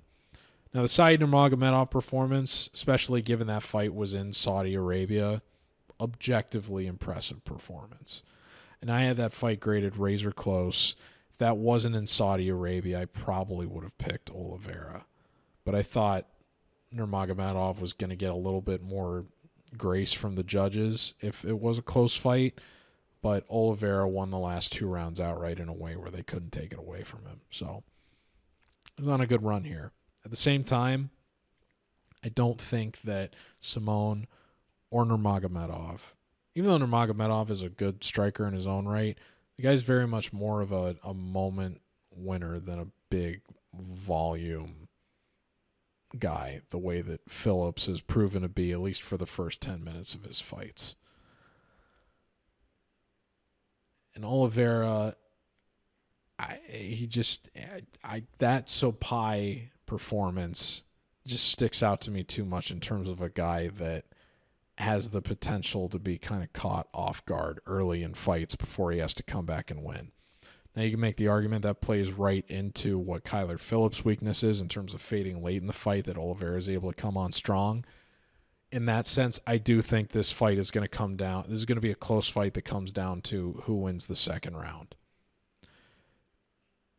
And in spite of the fact that I don't trust Phillips' gas tank a ton, he still has twice as much experience in the UFC, twice as much experience going the distance, has never been finished, and I think that this is just going to... Kyler Phillips is going to remind people why he is a legit ranked guy in a very deep weight class. I see him winning the first 10 minutes and then coasting in a way where even if Oliveira is pressuring him in the second half of the fight, he's not at risk of finishing Phillips.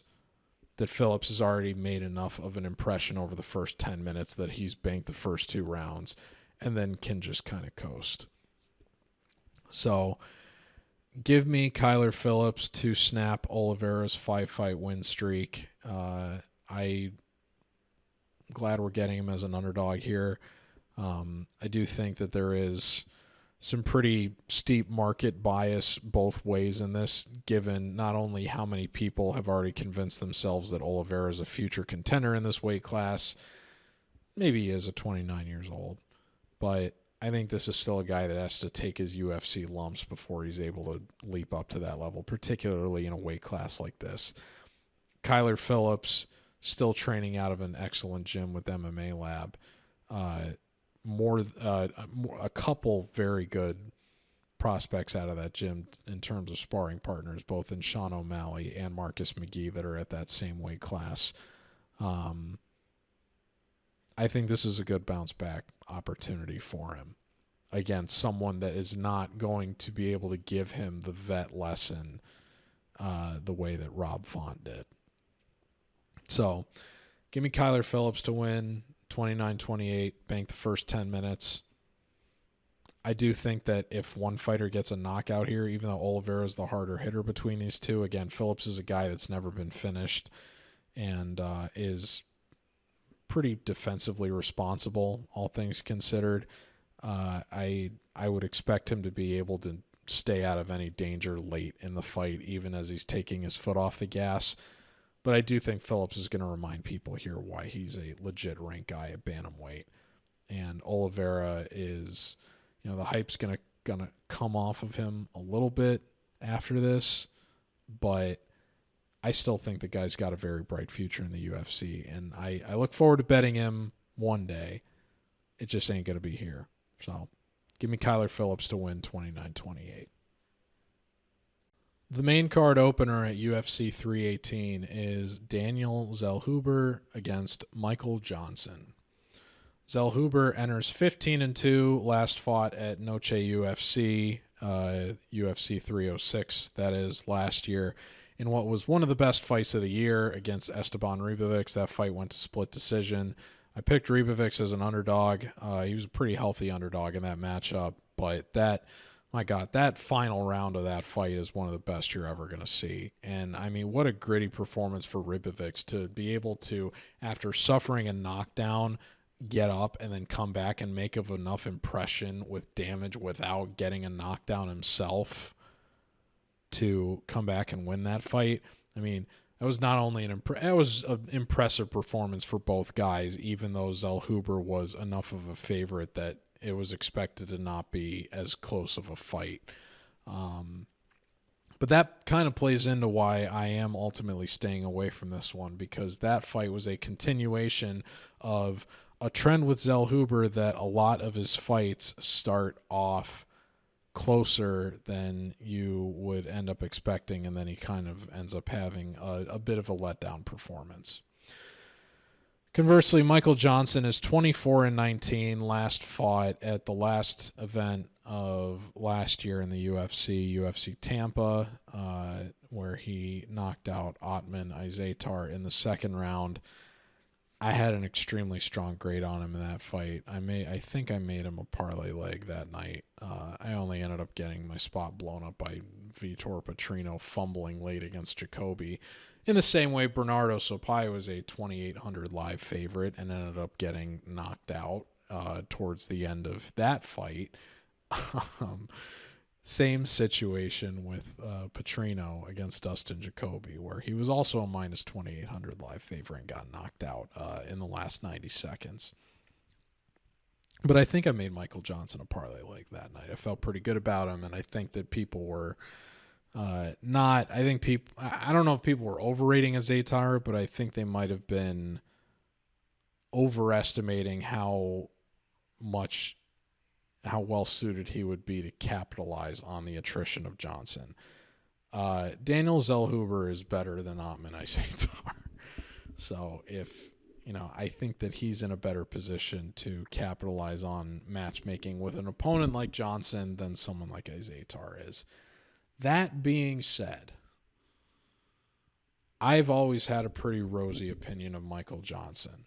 And I think he's on the main card of this fight, where Poirier is in the main event, because people are going to look at this and be like, oh, wasn't he that guy that beat Poirier that one time? I think that's the only thing that explains him being on the main card here, as opposed to that Alan Vettori fight I mentioned earlier. I want to believe that Johnson is going to make this competitive. And given Zellhuber has the tendency to let fighters win rounds when he should otherwise be pretty clearly outpointing them, whether it be Esteban Ribovics in the second half of a fight, or Francisco Prado in the early stage of a fight, or him getting outright jitters against Trey Ogden as a minus 400 favorite and inexplicably losing a 30-27 decision to that guy. I think that Johnson could potentially have a little bit of early success here before the wheels kind of come off. But this is a guy that has 12 losses by finish on his record and is 39 years old. It's really, really hard to overlook that if you're thinking about a hedge here, because you consider Zellhuber to be too expensive at minus 600. And I do think Zellhuber is way, way overpriced and that this is a wide line. That being said, it is not possible to trust a guy like Johnson in this matchup, even though I think there's something to be said about the fact that, I talked about in the last fight, missing a couple of sweeps. One of the more understated missed sweeps of my career was that fight night Dern versus Hill back in May of 2023, even though I ended up rectifying it a month later. I did miss a sweep that night because the one pick I missed was Michael Johnson as an underdog to Diego Ferreira. And a lot of people forget Michael Johnson was kind of dominating that fight before he got one punch annihilated 2 minutes into the second round. But up to that point, it had kind of been one-way traffic, and he was looking great. And Ferreira obviously came off of that performance and then had another great one against Mateusz Rebecki before running into a bit of a wall against Grant Dawson in his follow-up fight after that. We'll see how he does against Bobby Green next month. That being said, like I said, I've got a rosier opinion of Johnson. I want to believe he makes this competitive. For that reason, I think the money line is pretty wide, and I'm staying away. The over here is incredibly tempting. It's an over 1.5, and Zellhuber's gone over in all of his UFC appearances and Contender Series.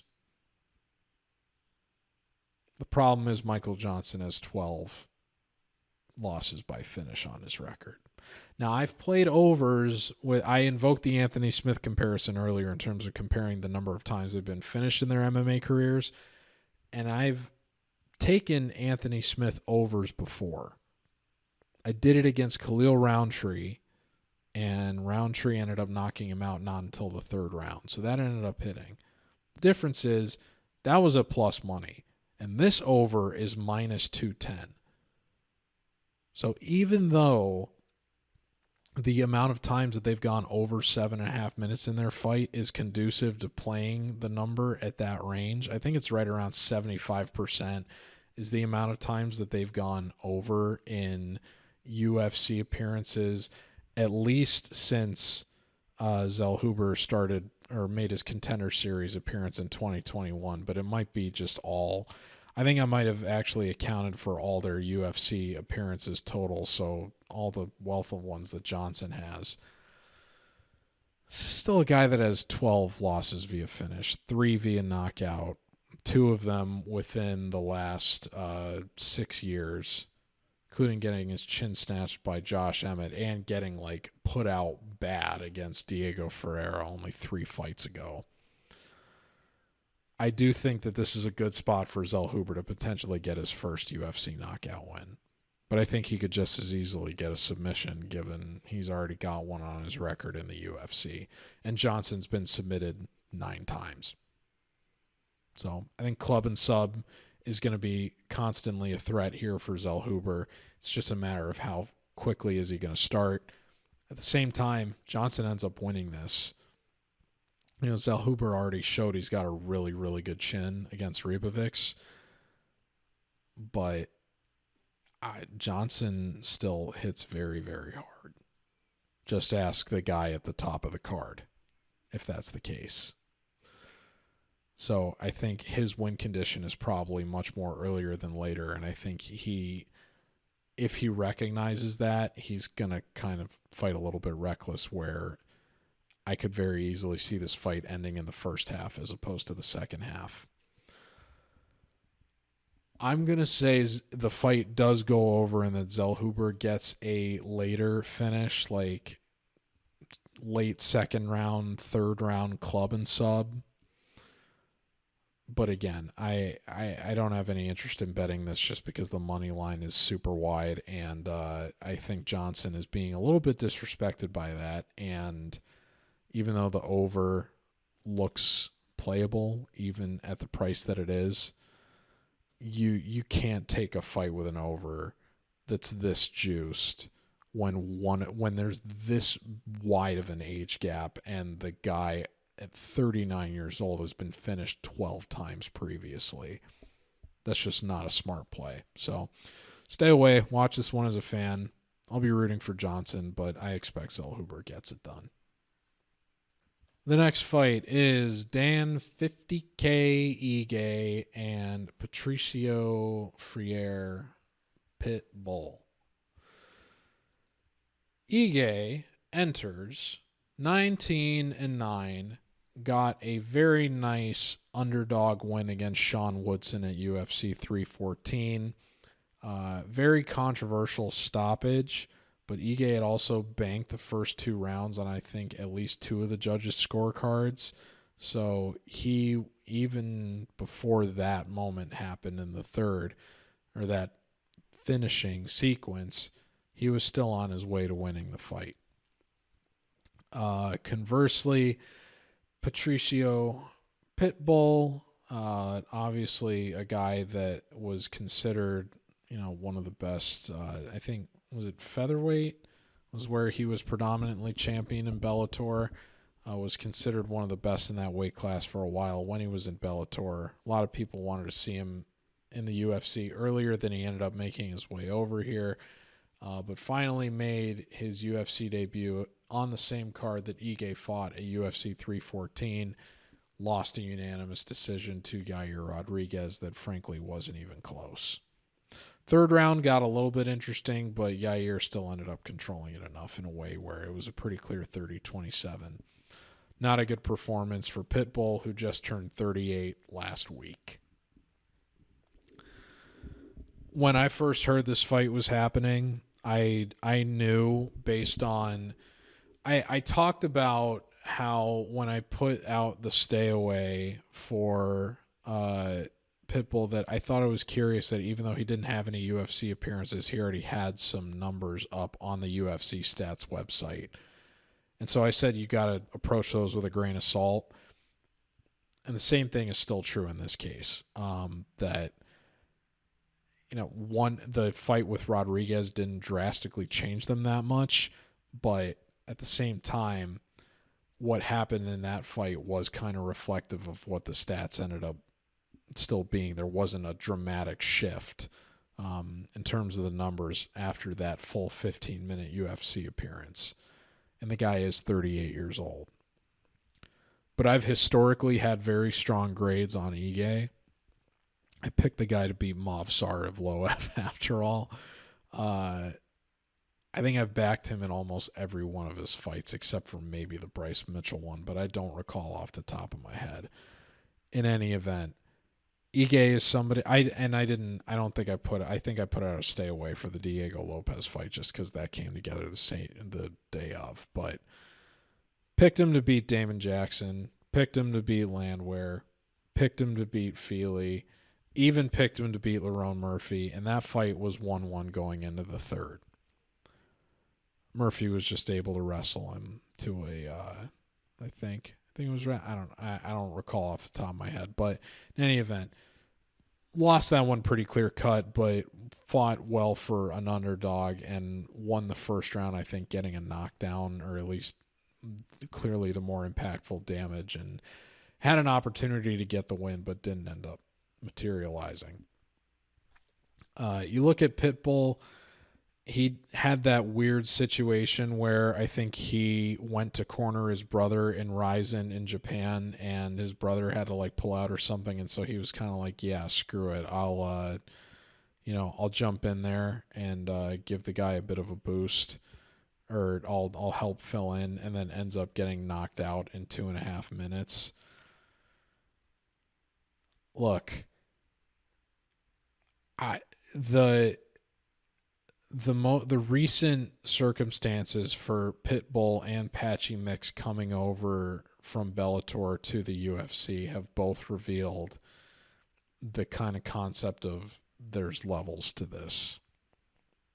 Because Yair isn't even though he was former champion at featherweight, I mean, I don't think there's a lot of people that are clamoring to see him. A lot of non-Mexicans that are clamoring to see him in another title fight anytime soon. He's one of the better featherweights, one of the better ranked featherweights that the UFC has.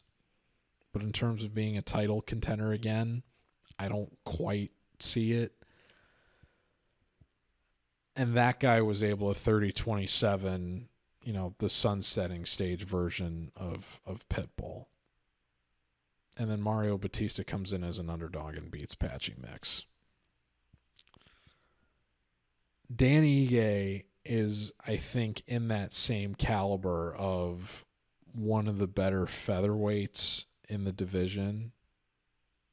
if not an outright title contender, that Rodriguez is. And the guy's one of the hardest hitters in the weight class. Facing a guy that's 38 years old that got knocked out in a minute or two, knocked out just over halfway through the first round, 3 fights ago, against a guy in Ryzen. Granted, short notice appearance, extremely short notice, weird circumstances.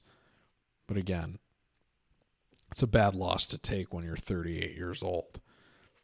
And a guy that has fluctuated between being able to fight all the way down at bantamweight and going all the way up to lightweight. But he's going to be giving up size here to Ige in a way where Ige, when he's facing the more upper echelon fighters at featherweight, he's typically the one giving up size to the opponents he's fighting. Look no further than his last fight against Sean Woodson, who granted is an alien for the weight class, but again, was still giving up a lot of size in that matchup and was still able to get the knockout. I think this fight is a ripe setup for Ige to get a knockout here. I've got a very strong grade on him. Probably going to end up making him a parlay leg. Pitbull just came over too late to the UFC. Wrong place at the wrong time. It would have been great to see him in his prime, obviously. I mean, this is a guy that, knocked out Michael Chandler in a minute 6 years ago. That was when he was in his prime years at 32 years old. The guy's 38 now. Much more attrition. And we've already seen the levels in play here from the UFC relative to the facing the guys in Bellator. Ige's younger by 5 years. That's the threshold for significant age gaps, at least where they start. It's not a decade the way some other fights on this card are, but 5 years is significant, particularly when the guy on the wrong end of it is in his late 30s. Ige's going to have almost half a foot reach advantage here. It's interesting because UFC Stats has his reach listed as 67 inches, but every other site that has been looking at for years measurables outside of the UFC has it listed as 65.5. So 71 for Ige versus 65.5 for Pitbull, almost half foot of reach. You're going to give a guy that is used to not having those length advantages, that is one of the hardest hitters in the weight class, that kind of a striking advantage against a guy 38 years old who would probably need to fight a more well-rounded path to victory. I don't see it. This fight does get extended. Maybe Pitbull has some late success because he does have... He's got one more fight of experience going the distance, but he's a much better late-round performer for his entire career than Ige has been. So I would think that if this does go into the later rounds, Ige probably does need to get a 20, bank the first 10 minutes. At the same time, we saw Ige take the last round against Diego Lopez in what was a 29-28 loss, but he still pretty clearly won the last 5 minutes of that fight. And then was looking got the finish in the third round against Woodson, but that was probably going to end up being his best round, even if the fight didn't get stopped, just because of the damage that he wrought up to that point. So I think Ige is a little bit better of a final round performer than his success going the distance would indicate. And the guy's, ultimate company favor guy for what he did for Lopez for the rest of his career.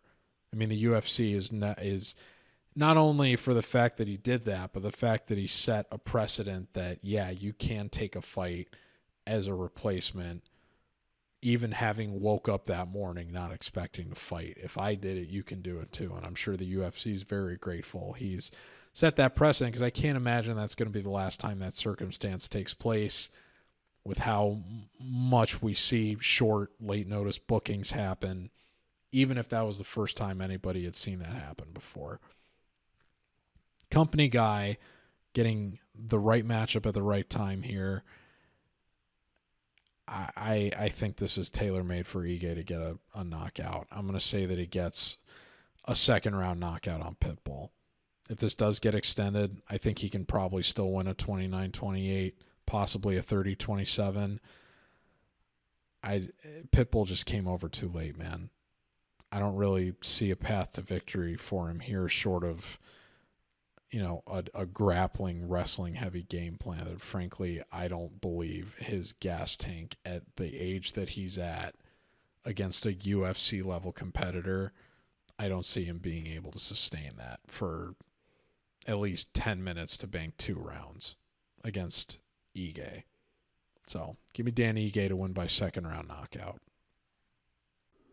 The featured bout at UFC 318 is Kevin Holland and Daniel Rodriguez. Yeah, that's a sentence I just said. What a joke for a pay-per-view. Anyway, Holland is 28-13. Last fought at UFC 316 last month, where he got the, I believe it was an anaconda choke on Vicente Luque. I took the under at plus money in that, and even though that first round he didn't end up getting the finish, and I'm kind of the belief that anytime you take an under 1.5 and the finish happens in the first half of the second round, you kind of got bailed out. Plus money's plus money, and Holland got it done against Luque. So major props to Mr. Holland for giving me a nice little boost with that. Conversely, Daniel Rodriguez last fought in May at Fight Night Sandhagen versus Figueiredo. I forget where that card was taking place. Was that in the U.S.? Yeah, that was Fight Night Des Moines. No wonder I forgot where it took place. But got the third round knockout on Santiago Ponzinibbio in what was very much a battle of the unks, if you will.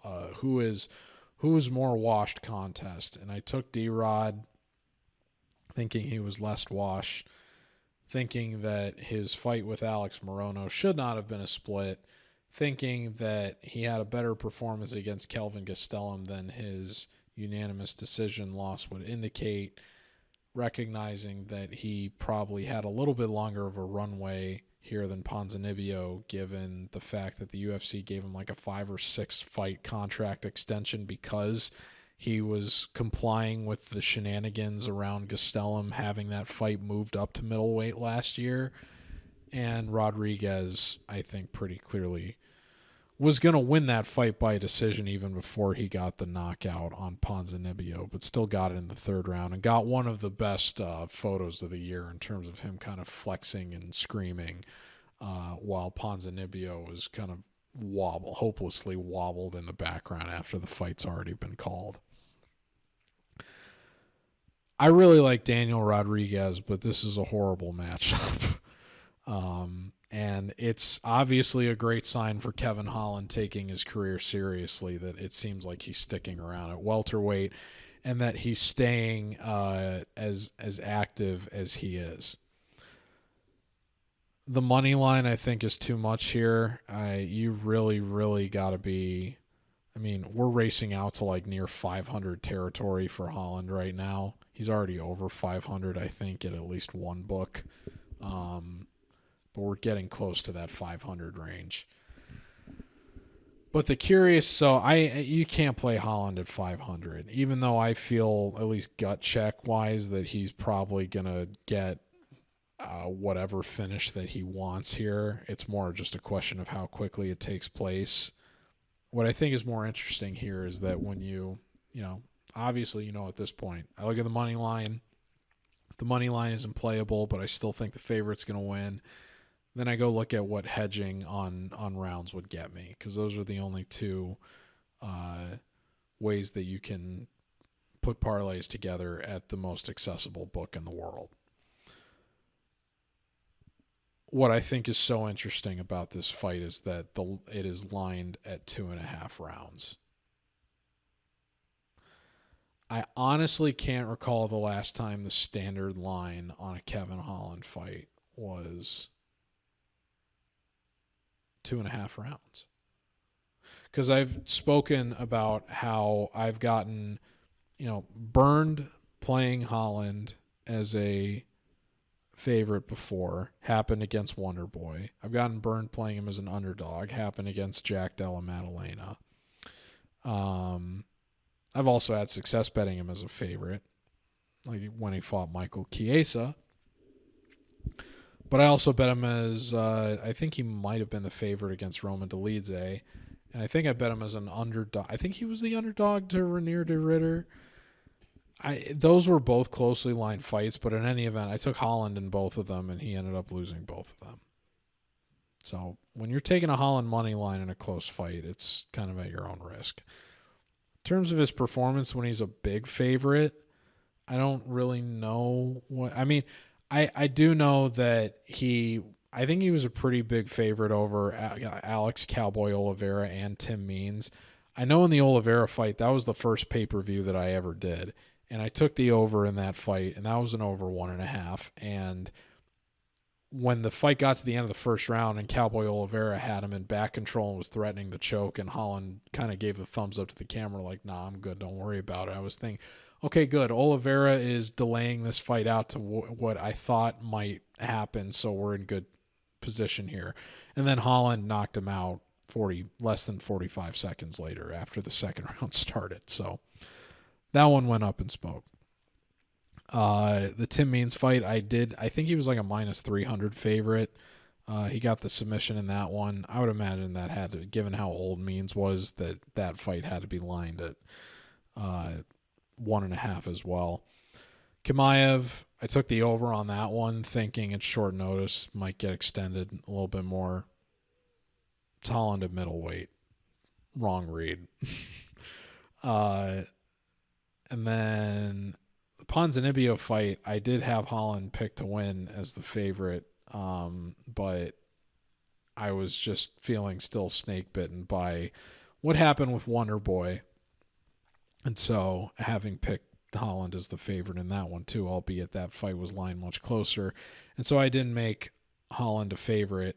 I attended UFC 287, and I remember watching that fight thinking, wow, the Ponzinibbio is super washed, and Holland, surprised he hasn't finished him already. And then he finally did it in round 3, and I remember thinking, wow, or in the second half of round 3, and I remember thinking, wow, I don't know why, like, it stinks that Wonderboy result scared me off from taking Holland at when, Raul Rosas Jr. money line was basically the same price, and he ends up losing to Christian Rodriguez after taking the first round.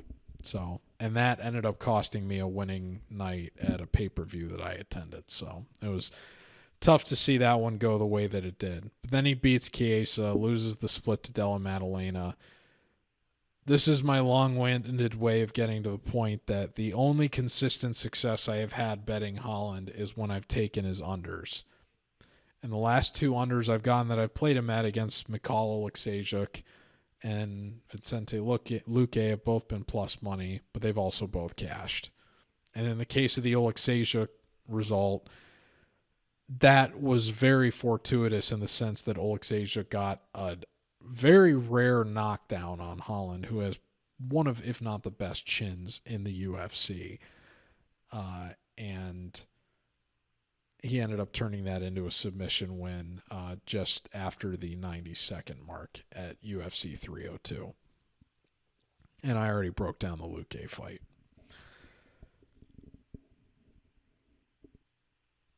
But I can't remember the last time he had a fight lined at 2.5 rounds. And so, yeah, it is a little bit juiced here, but 9 of the 12 wins that Holland has had since 2020, that crazy COVID run he went on, have been within the first 2.5 rounds. Kevin Holland is fighting a 38-year-old Daniel Rodriguez that is going to have to be deal with a 7-inch reach disadvantage, and is somebody that a lot of people thought was more washed than Ponzinibbio, which I don't necessarily agree with. I don't agree with it at all. What I will say is, let's run through Ponzinibbio's UFC career real quick, and you tell me how many fighters of Holland's caliber he's fought in his prime. Tim Means in 2020. Tim Means just got finished by Court McGee in his last appearance. Gabe Green, who was basically cut from the UFC up until he got that upset win 1 or 2 months ago. Dwight Grant, been out of the UFC for multiple years. Nicholas Dalby, he lost a unanimous decision to Dalby, who's, I think, 40 at this point, and he fought Dalby 5 years ago, so Dalby was 35 at the time that fight took place. Mike Perry, I know a lot of people like Mike Perry. I think that was Mike Perry's last fight in the UFC. It was. The fight before that, Mike Perry lost to Tim Means in 2020, when Tim Means would have been like 35 years old. Mike Perry was 1-5 on his way out of the UFC, and the one win that he had was a unanimous decision win over Mickey Gall. So let's pump the brakes on saying Mike Perry was an impressive win for Daniel Rodriguez, even at the time. Preston Parsons, come on. Kevin Lee, that was Kevin Lee's last fight in the UFC. That was his, not his last fight in the UFC, but it was his fight after the Charles Oliveira fight that many people, including Lee himself, point to being what effectively derailed the rest of his MMA career. Then he loses to Daniel Rodriguez. He gets one fight out of the UFC against Diego Sanchez, who I think was 40 years old at that point. I mean, he's 43 right now. He fought Sanchez 3 years ago, so yeah, I would have been 40 years old. Then he comes back to the UFC, gets submitted by Renat Fakhretdinov in a minute. And then we all saw how his PFL return went a month ago. So Kevin Lee is, he didn't fight prime Kevin Lee, just putting it that way. He fought Kevin Lee at the right time and went to unanimous decision with him. Split decision with Leach in what was like a last-minute day of rebooking because of all the shuffling that went around with Chimaev blowing weight at UFC 279 and whatever. A lot of people still think Leach should have won that fight. I think it could have gone either way. I hedged on the over because I thought it was going to be close, and that ended up being the right call. Neil Magny,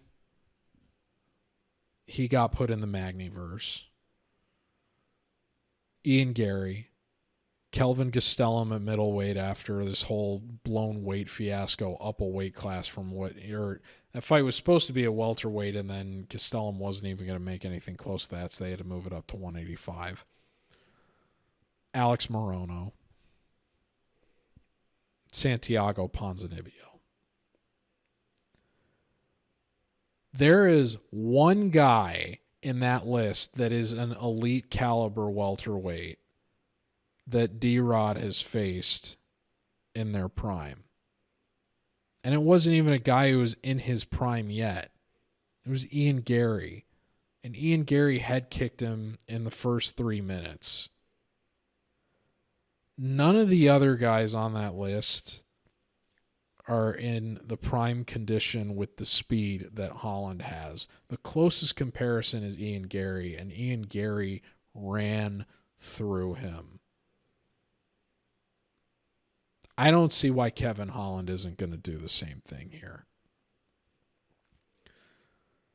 I think it's probably going to end up being like a club and sub thing. It's because Holland is so much better and experienced in the submission department than D-Rod is. But I could see a knockout or a submission either way. But I think it's going to happen round one. I think Holland is just going to absolutely smoke this dude. I don't have it graded that way.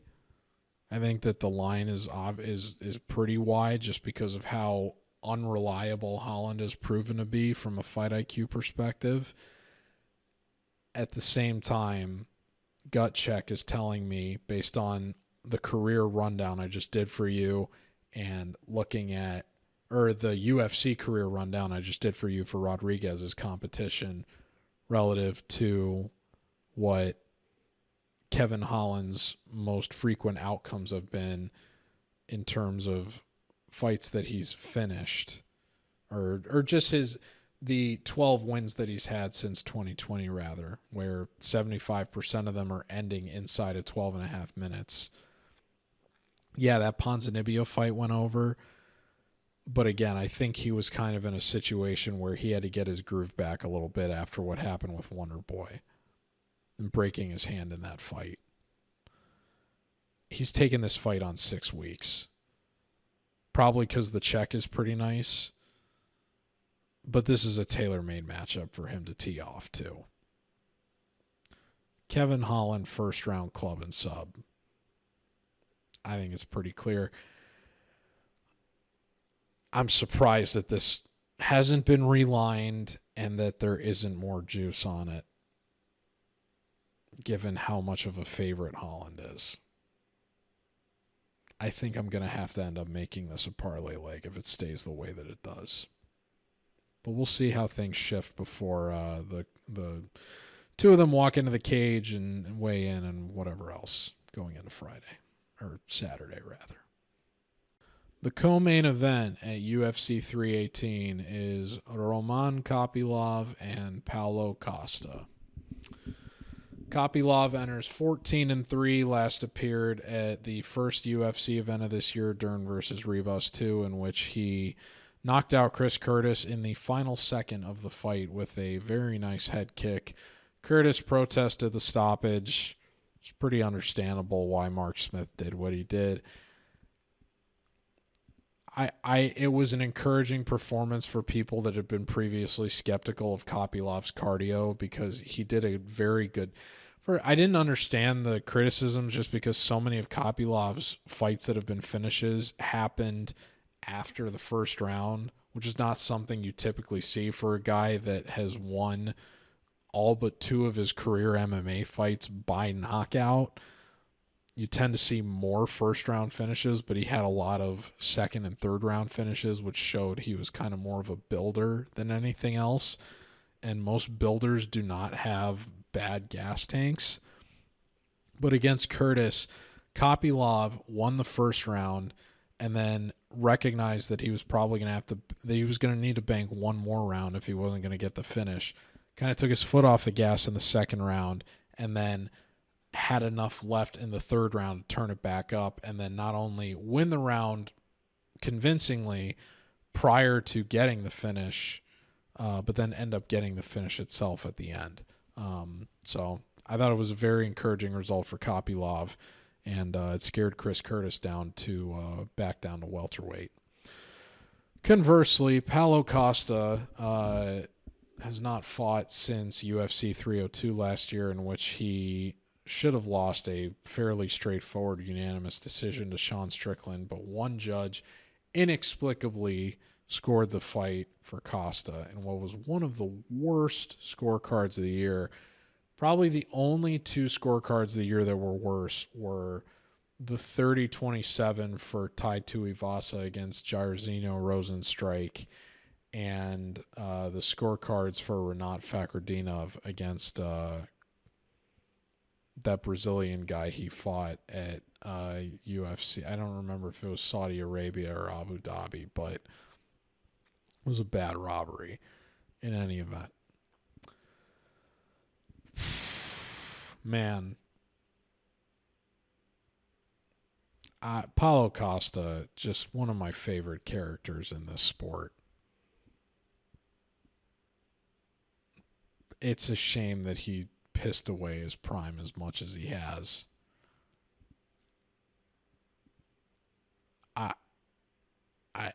I remember one of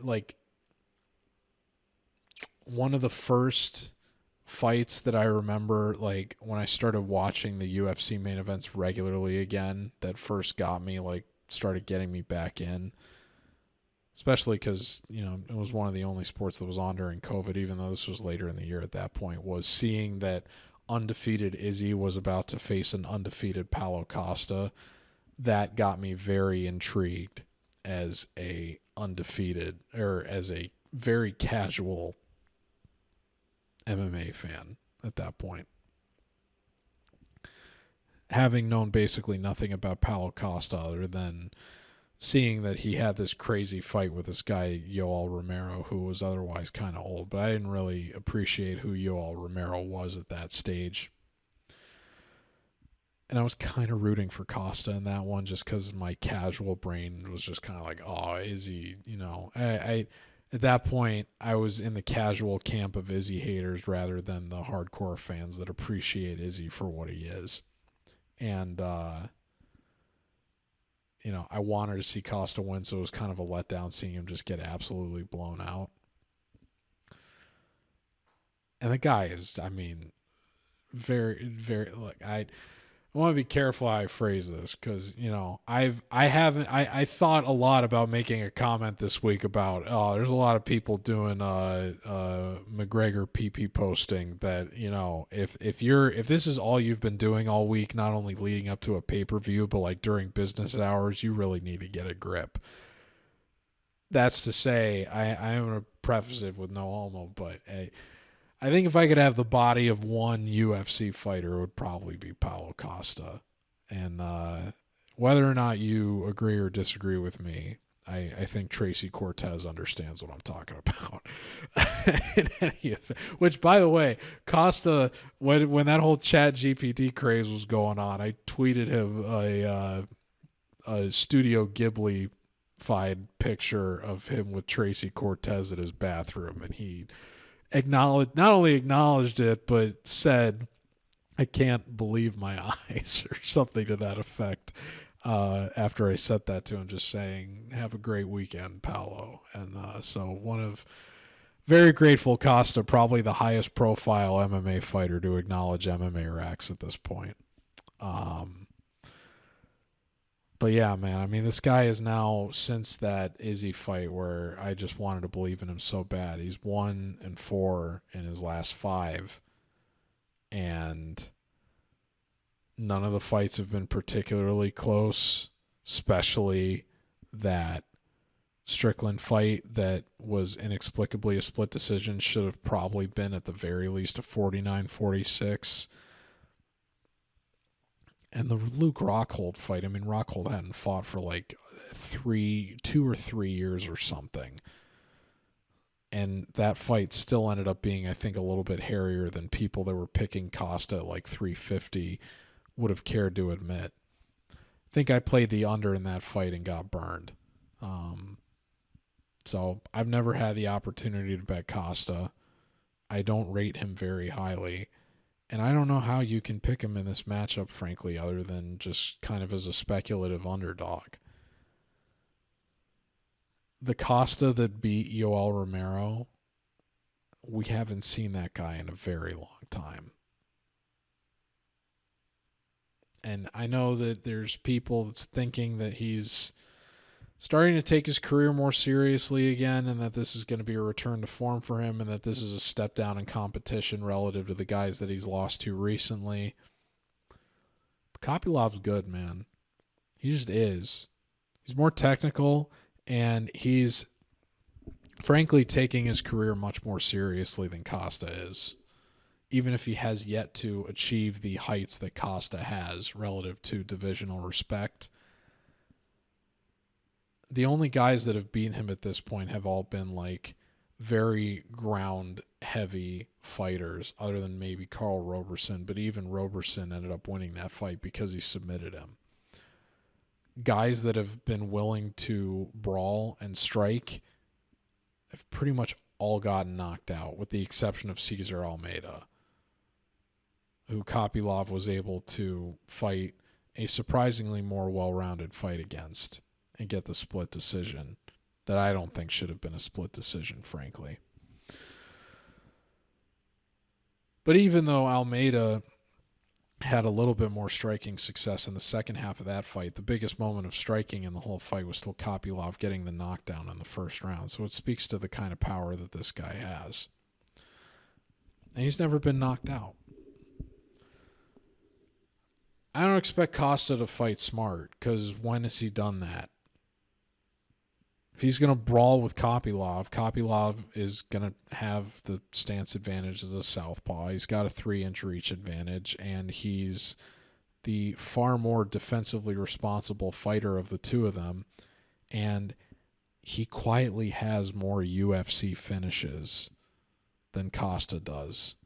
I think these guys have the same amount of UFC appearances by now, which is insane. It just speaks to how inactive Costa has been and why you frankly can't really trust him that much. I don't think either one of these guys ends up finishing each other, but I do think the knockout upside is pretty firmly on Kopylov here. Neither of these guys have a submission attempt in the UFC, and Kopylov doesn't have any submission wins. So I don't think you can trust that that's going to come into play here. And, I mean, the one submission win Costa has on his record was all the way back in 2016. So you can basically put that outcome out the window. So if this goes the distance, I mean, Costa's going to have to win it by probably doing what he did in the Whitaker fight in terms of stealing around with one big moment like a head kick or something, or I could think it was a spinning kick. And then having another round where he puts a stamp on it with another moment like that. But I don't think Kopylov is going to let it get to that. I want to believe in Paulo Costa. I have all the way back from when I was a casual fan. I just can't do it. For all the, you know, you want to talk about wasted potential. A lot of people have been, you know, putting that on Ryan Spann all the way back towards the beginning of this card in terms of a guy that really hasn't taken his career seriously. That criticism is so much more valid for someone like Paulo Costa, given the opportunities that he had before he even really got into his prime, and he's just completely squandered it. Now, if I was built the way that guy was, and I had the background I could lean, I think he was like a software. He was some kind of he had some kind of technical background, like other outside of MMA fighting. I think he and his brothers are all like software designers or something like that, where he could be making good money outside of MMA, but he's already getting paid a bunch. He's got stacked South American women lining up, and the Tracy Cortezes of the women lining up and whatever. Why, like, if you've got it made like that and you're one of the most popular fighters on social media in spite of the fact that you're hardly ever fighting and you're not even that good in the last like 5 years of your career, people just consider you like one of the funniest. Like, I admire so much of the Brazilian culture, the element of like of trolling and irony, and Costa is such a big reflection of that. I appreciate the guy so much for what he is. He's one of my favorite characters in the UFC. And if you had it made like he does, I could understand not taking your career super seriously. Kopylov doesn't have that kind of grace. He's taking his career seriously. And I think that's going to be reflected in the co-main event on Saturday. Give me Kopylov to win by 30-27 decision. I could see him getting a knockout because Costa just gets defensively irresponsible. I could also see Costa winning one round with one big moment just by sheer pressure and his chin holding up early. But I think Kopylov is the much more serious fighter right now, and that Costa has sabotaged himself too much both in and out of the cage to think that this guy is going to end up pulling off the upset here. Kopylov is my most confident pick of the entire card. I think 200 range is a more than playable price for him at this stage. We'll see how much more juice comes in or doesn't. I've seen some people speculatively betting Costa as an underdog, and please keep moving that line. I would love to see him dip inside the 200 range, but I think I'm going to have to probably make him a parlay leg for this weekend. So Roman Kopylov gets the biggest name in terms of a win yet on his resume, and it'll be interesting to see where he goes in terms of fighting the other names at middleweight, because I do think somebody like Jack Hermansson probably gives him a lot of problems, but Paulo Costa doesn't fight smart the way Hermansson does. That being said, Hermansson would have to grapple and grapple quick if he does the kind of skirt the cage routine that he tries to do with some of these strikers like Chris Curtis. Kopylov probably catches him and smokes his chin.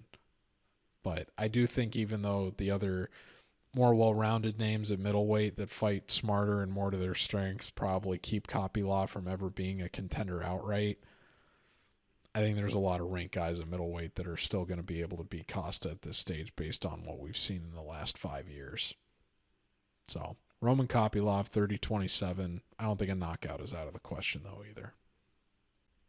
And now we come to the main event.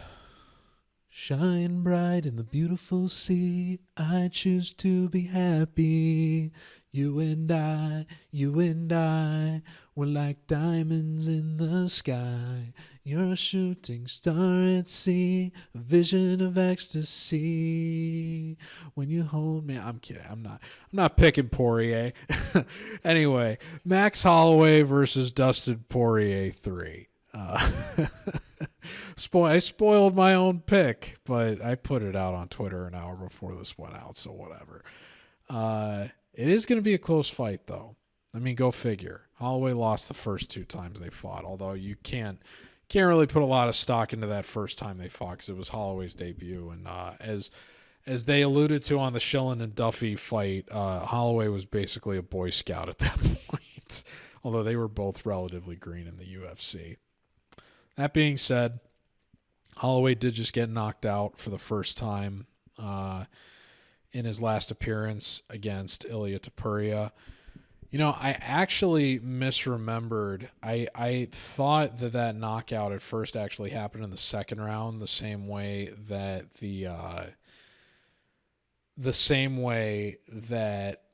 the knockout for Topuria against Volk happened, but it was actually in the early stages of the third round of that fight. So that makes me actually feel a little bit better about Holloway's chin holding up. Prior to that, he was an underdog against Justin Gaethje and got one of the best finishes in UFC history in that fight. The last time the BMF title was up for grabs.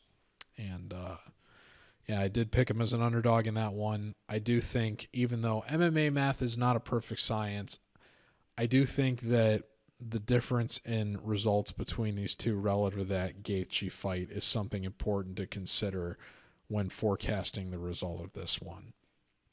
You can't deploy MMA math all the time, but I do think it is something worth considering here, but we'll get into that. Poirier is 30-9.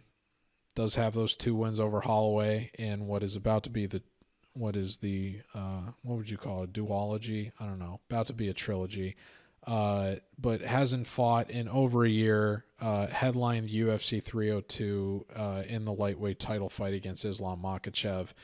And even though there was a world where you could argue that fight was 2-2 going into the 5th before Poirier got submitted, only one judge had scored the second round for Poirier, and only one judge had scored the 4th round for Poirier. So all the scorecards were pointing towards Dustin It's possible two judges scored. I think round 4 was Poirier's best round in that fight, and then round 2 was kind of close. But in any event, he didn't have it knotted up on any of the scorecards going into the 5th round, and then he got finished.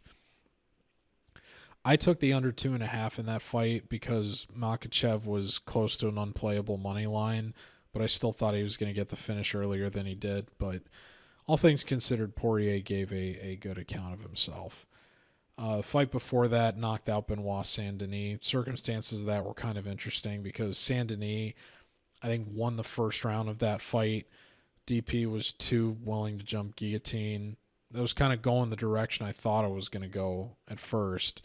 I can't remember. I think that fight might have been a 5-rounder, which was interesting, just given Saint-Denis had only gone the distance in a 3-round fight, I think once previously in his MMA career, and that was when he lost his debut to Zaleski dos Santos with an injury that should have made the fight get stopped and the ref got removed from assignment or whatever. There was that whole controversy about Saint-Denis having staph. I think he acknowledged after the fight was over and he lost that he did have that, and that's what compromised his cardio and ultimately led to Poirier getting the finish, but didn't end up working out for him. Prior to that, BMF title fight between Gaethje and Poirier at UFC 291. I picked Poirier to win as the favorite. I think first round was pretty close, but I think 2 of the judges did score it for Poirier. And then second round starts, minute into it, Gaethje head kicks him. For all the shit that you want to give Herb Dean for stuff like what happened with RoboCop against Hermanson, one of the best moments of Herb Dean's career was recognizing that head kick that Poirier took from Gaethje, and before Gaethje could really come in and land any subsequent damage, Herb Dean kind of does this insane baseball slide, putting himself in harm's way of Gaethje to make sure that Poirier doesn't take any unnecessary damage. That was at least as bad of a knockout as what Holloway suffered against Topuria. And I still feel way better about Max's chin than I do the attrition that Poirier has suffered at this stage. And that's a big reason why I got to go with Max here. And I'll say this too. I've never been somebody that has outright admired Poirier as much as I think like the average hardcore MMA fan does. I obviously respect the guy. That fight he had with Dan Hooker was, that you can't not love that fight, even though it wasn't in the Apex. That was a war, and that fight exemplified the heart that this guy deploys in terms of just kind of digging deep and willing himself back into fights that he was otherwise losing, because he did come agonizingly close to losing to Hooker in that fight in a way that would have significantly altered the trajectories of both of their careers. But he dug deep and he ended up getting it. Dropped the first fight in the McGregor trilogy, then came back and won the next 2. Michael Chandler fight was a big war. And then the last time he fought Holloway had kind of worked himself back into it, having a good round 3, had a good round 4 too, even though Poirier ultimately ended up getting it and that ended up being a 49-46. I do think the circumstances of that were a little bit different in terms of that being prime Dustin and a Holloway that had been very successful at 145 at that point, but maybe wasn't quite ready to go up to 155 in the way that he was very mentally prepared to do that and had time to do that this time out. That being said, as long as Topuria is champion of this division, I don't really see him losing to anybody at this point if Charles couldn't get it done. But I still think back to, in the same way that I was talking about when Izzy fought Costa that same year, a few months prior, I remember looking very forward to watching Holloway fight Volk and thinking wow, I had missed Volk winning the first time, so I had assumed Holloway was still champion, but they gave him the immediate rematch. I remember thinking, Holloway's gotta avenge this, right? Like, there's no way that he's gonna lose to this low leg kick cheeser in Volk. This was before Volk achieved super legend respect status at this point. This is all the way back in COVID era. And then the fight is a split decision. A lot of people that are Holloway stans are upset about it. As a casual fan, I'm mortified. But I think him, like, dropping all three of those trilogy fights with Volk, despite the fact that he's, he significantly outclassed every other opponent that he has faced since then, other than Topuria and Volk, those two guys. I think somewhere along the way, people forgot that this was a guy in Holloway that when he was on that 13 fight win streak, when he had knocked out Jose Aldo twice in title fights, got the doctor's stoppage on Brian Ortega, went up to challenge for 2-belt status against Dustin Poirier. This was a guy that was on trajectory to be on the Mount Rushmore of this sport, period. I mean, I knew who Holloway was despite not paying really any attention to the sport outside of McGregor at that point, just because the guy was making so much noise in a way that I don't ever really think Poirier achieved that potential Rushmore status, despite the fact that he's one of the most beloved fighters among hardcore UFC fans in the modern era, without question. So you want to talk about levels? I think Holloway is on a level of dominance that even though Poirier is a fighter's fighter and a gritty guy with a huge heart and will to win, that frankly is so substantial enough that I'm willing to overlook the fact that he's openly admitted this is his retirement fight, which would be a massive red flag under any other circumstance if you're picking a winner here.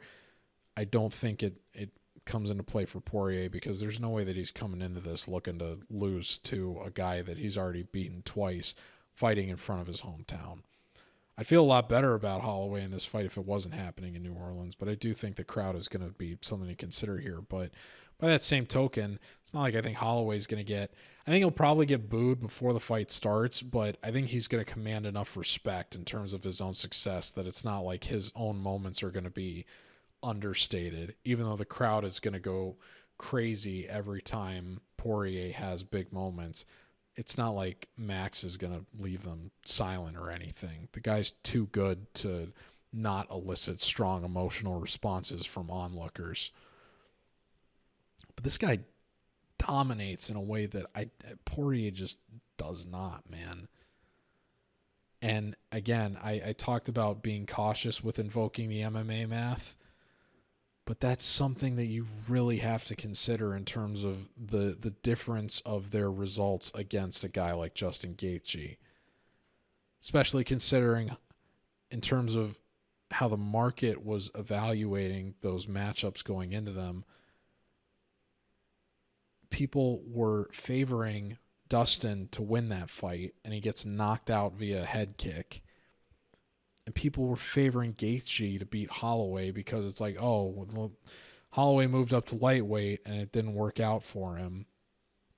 And Holloway doesn't care. He had that great quote about how, man, gladiators didn't bring scales to the arena or whatever he said. And then showed up and, outside of a moment of damage in the fourth round where it was kind of insane that I don't think Gaethje officially got scored a knockdown for Holloway. He would have been the first guy to actually do it, I think, if he did.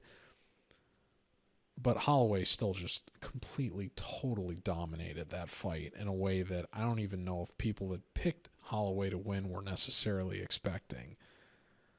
But that fight was kind of a, let me remind you who I am moment. It's why so many people were willing to take him as an underdog against Topuria. Not me, but a lot of people were.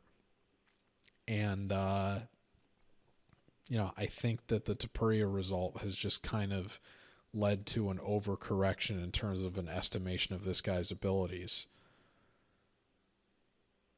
the best is blessed, man. This guy's still in his prime. Poirier's 36 years old with one foot out the door. And again, I'm willing to give him some grace relative to that retirement, but that doesn't change the fact that he's at the stage of his career that he's at now. And Holloway is much more prepared to fight in this weight class. And he's still dominating every fighter that he faces that isn't named Ilia Topuria or Alexander Volkanovski. Topuria at this point might go on to become the best to ever do it. And Volk is one of the most beloved fighters, has blossomed into one of the most beloved fighters ever by the same token that Poirier is. But Poirier has never been the level of dominant champion the way that Volk was, and has now regained the belt. He's never quite hit that level. Holloway was a dominant champion, and he's still a dominant fighter. He's just run into two other all-time talents. And Poirier is an all-time talent in his own sense, but he's not an all-time dominator the way that those other three guys are.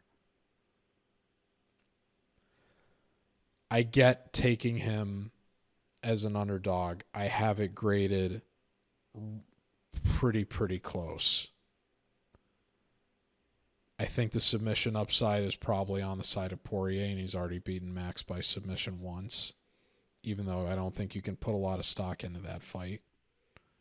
But Holloway's got 83% takedown defense. And when they fought in their second fight, he only gave up one takedown that whole fight to Poirier. I think it's fair to wonder how much speed Poirier has lost at this stage on his striking, even if he's maybe still hitting just as hard. I don't know if he's going to have the same kind of placement and speed, hand speed that Topuria did to knock out Max the way that Topuria did. Whereas Poirier's been knocked out multiple times at this stage. We've seen a guy that is fighting to open this main card knock him out in the first round before. I think the knockout upside is firmly on the side of Holloway here, even acknowledging the fact that Holloway is coming off of his first career knockout loss. It's not like it was a first-round knockout the way the one that happened to Charles in the last pay-per-view would make you concerned. This is a guy that, prior to that fight, had a rep for having one of the best chins in the sport, historically. I don't think that one result to a guy that hits like Topuria does completely invalidates the rest of that damage tolerance, given that it didn't happen until the third round. Do I still rate it as excellent the way that I did before? You can't. Because once it does get cracked, it's possible it can get cracked again. But I would, even in a worst case scenario, still assume that it's at least average to where he's not going to get hurt by Poirier in the same way that Topuria hurt him. I think at the worst he gets hurt the same way that he was hurt the second time that they fought. But I still trust him to make the necessary adjustments based off of what happened in that fight earlier in his career, now being in his own prime, with that fight having happened before his prime when Poirier was in his own prime, now with Poirier not only in the decline stage, but prepared to walk away regardless of what the result here is. I think Max is going to remind a lot of people how good he is. I think these guys have a war for as long as it goes, but I think Holloway ends up getting a knockout around the third round of this fight. Give me Max Holloway by third round knockout. But it wouldn't surprise me if this ends up being something like a 48-47, 49-46 for Max. I think the best possible outcome for everyone involved is that it's 2-2 going into the fifth, and these guys just burn the house down in the fifth round and just throw all caution to the wind. You know, if it gets to that point, Poirier is going to do it, because what does he have left to lose at that point? And that'll be a dangerous man. And I hope it comes to that. I just think Holloway's too good and is still at the stage in his career where he's going to be able to show that. And I can't imagine that he wants to let Poirier have this. This is his last chance to avenge 2 losses earlier in his career, avenge the fact that he wasn't able to get double champ status. I have to imagine this is a point of pride thing for Holloway, and that he's going to make a statement. We're going to get a great fight. Like I said at the top, it's a fight for the culture. But I still expect it to go Holloway's way. Maybe the best at lightweight isn't blessed, but the next to best, I think, is blessed. Max Holloway, 3rd round knockout. And that's going to do it for the MMA RAXPOD for UFC 318. God, I'm so... I think I said I almost said 313 just because it's Holloway Poirier 3, but my goodness. 13 fights. That's got to be close to the most that I've ever done for a RAXPOD. So I don't know what this final total is in terms of how long this show took to record. I think it's probably close to 3 hours, which is a lot, but, you know, it's 13 fights, and I'm putting pretty much 10 minutes into at least all of these that aren't stayaways, so go figure.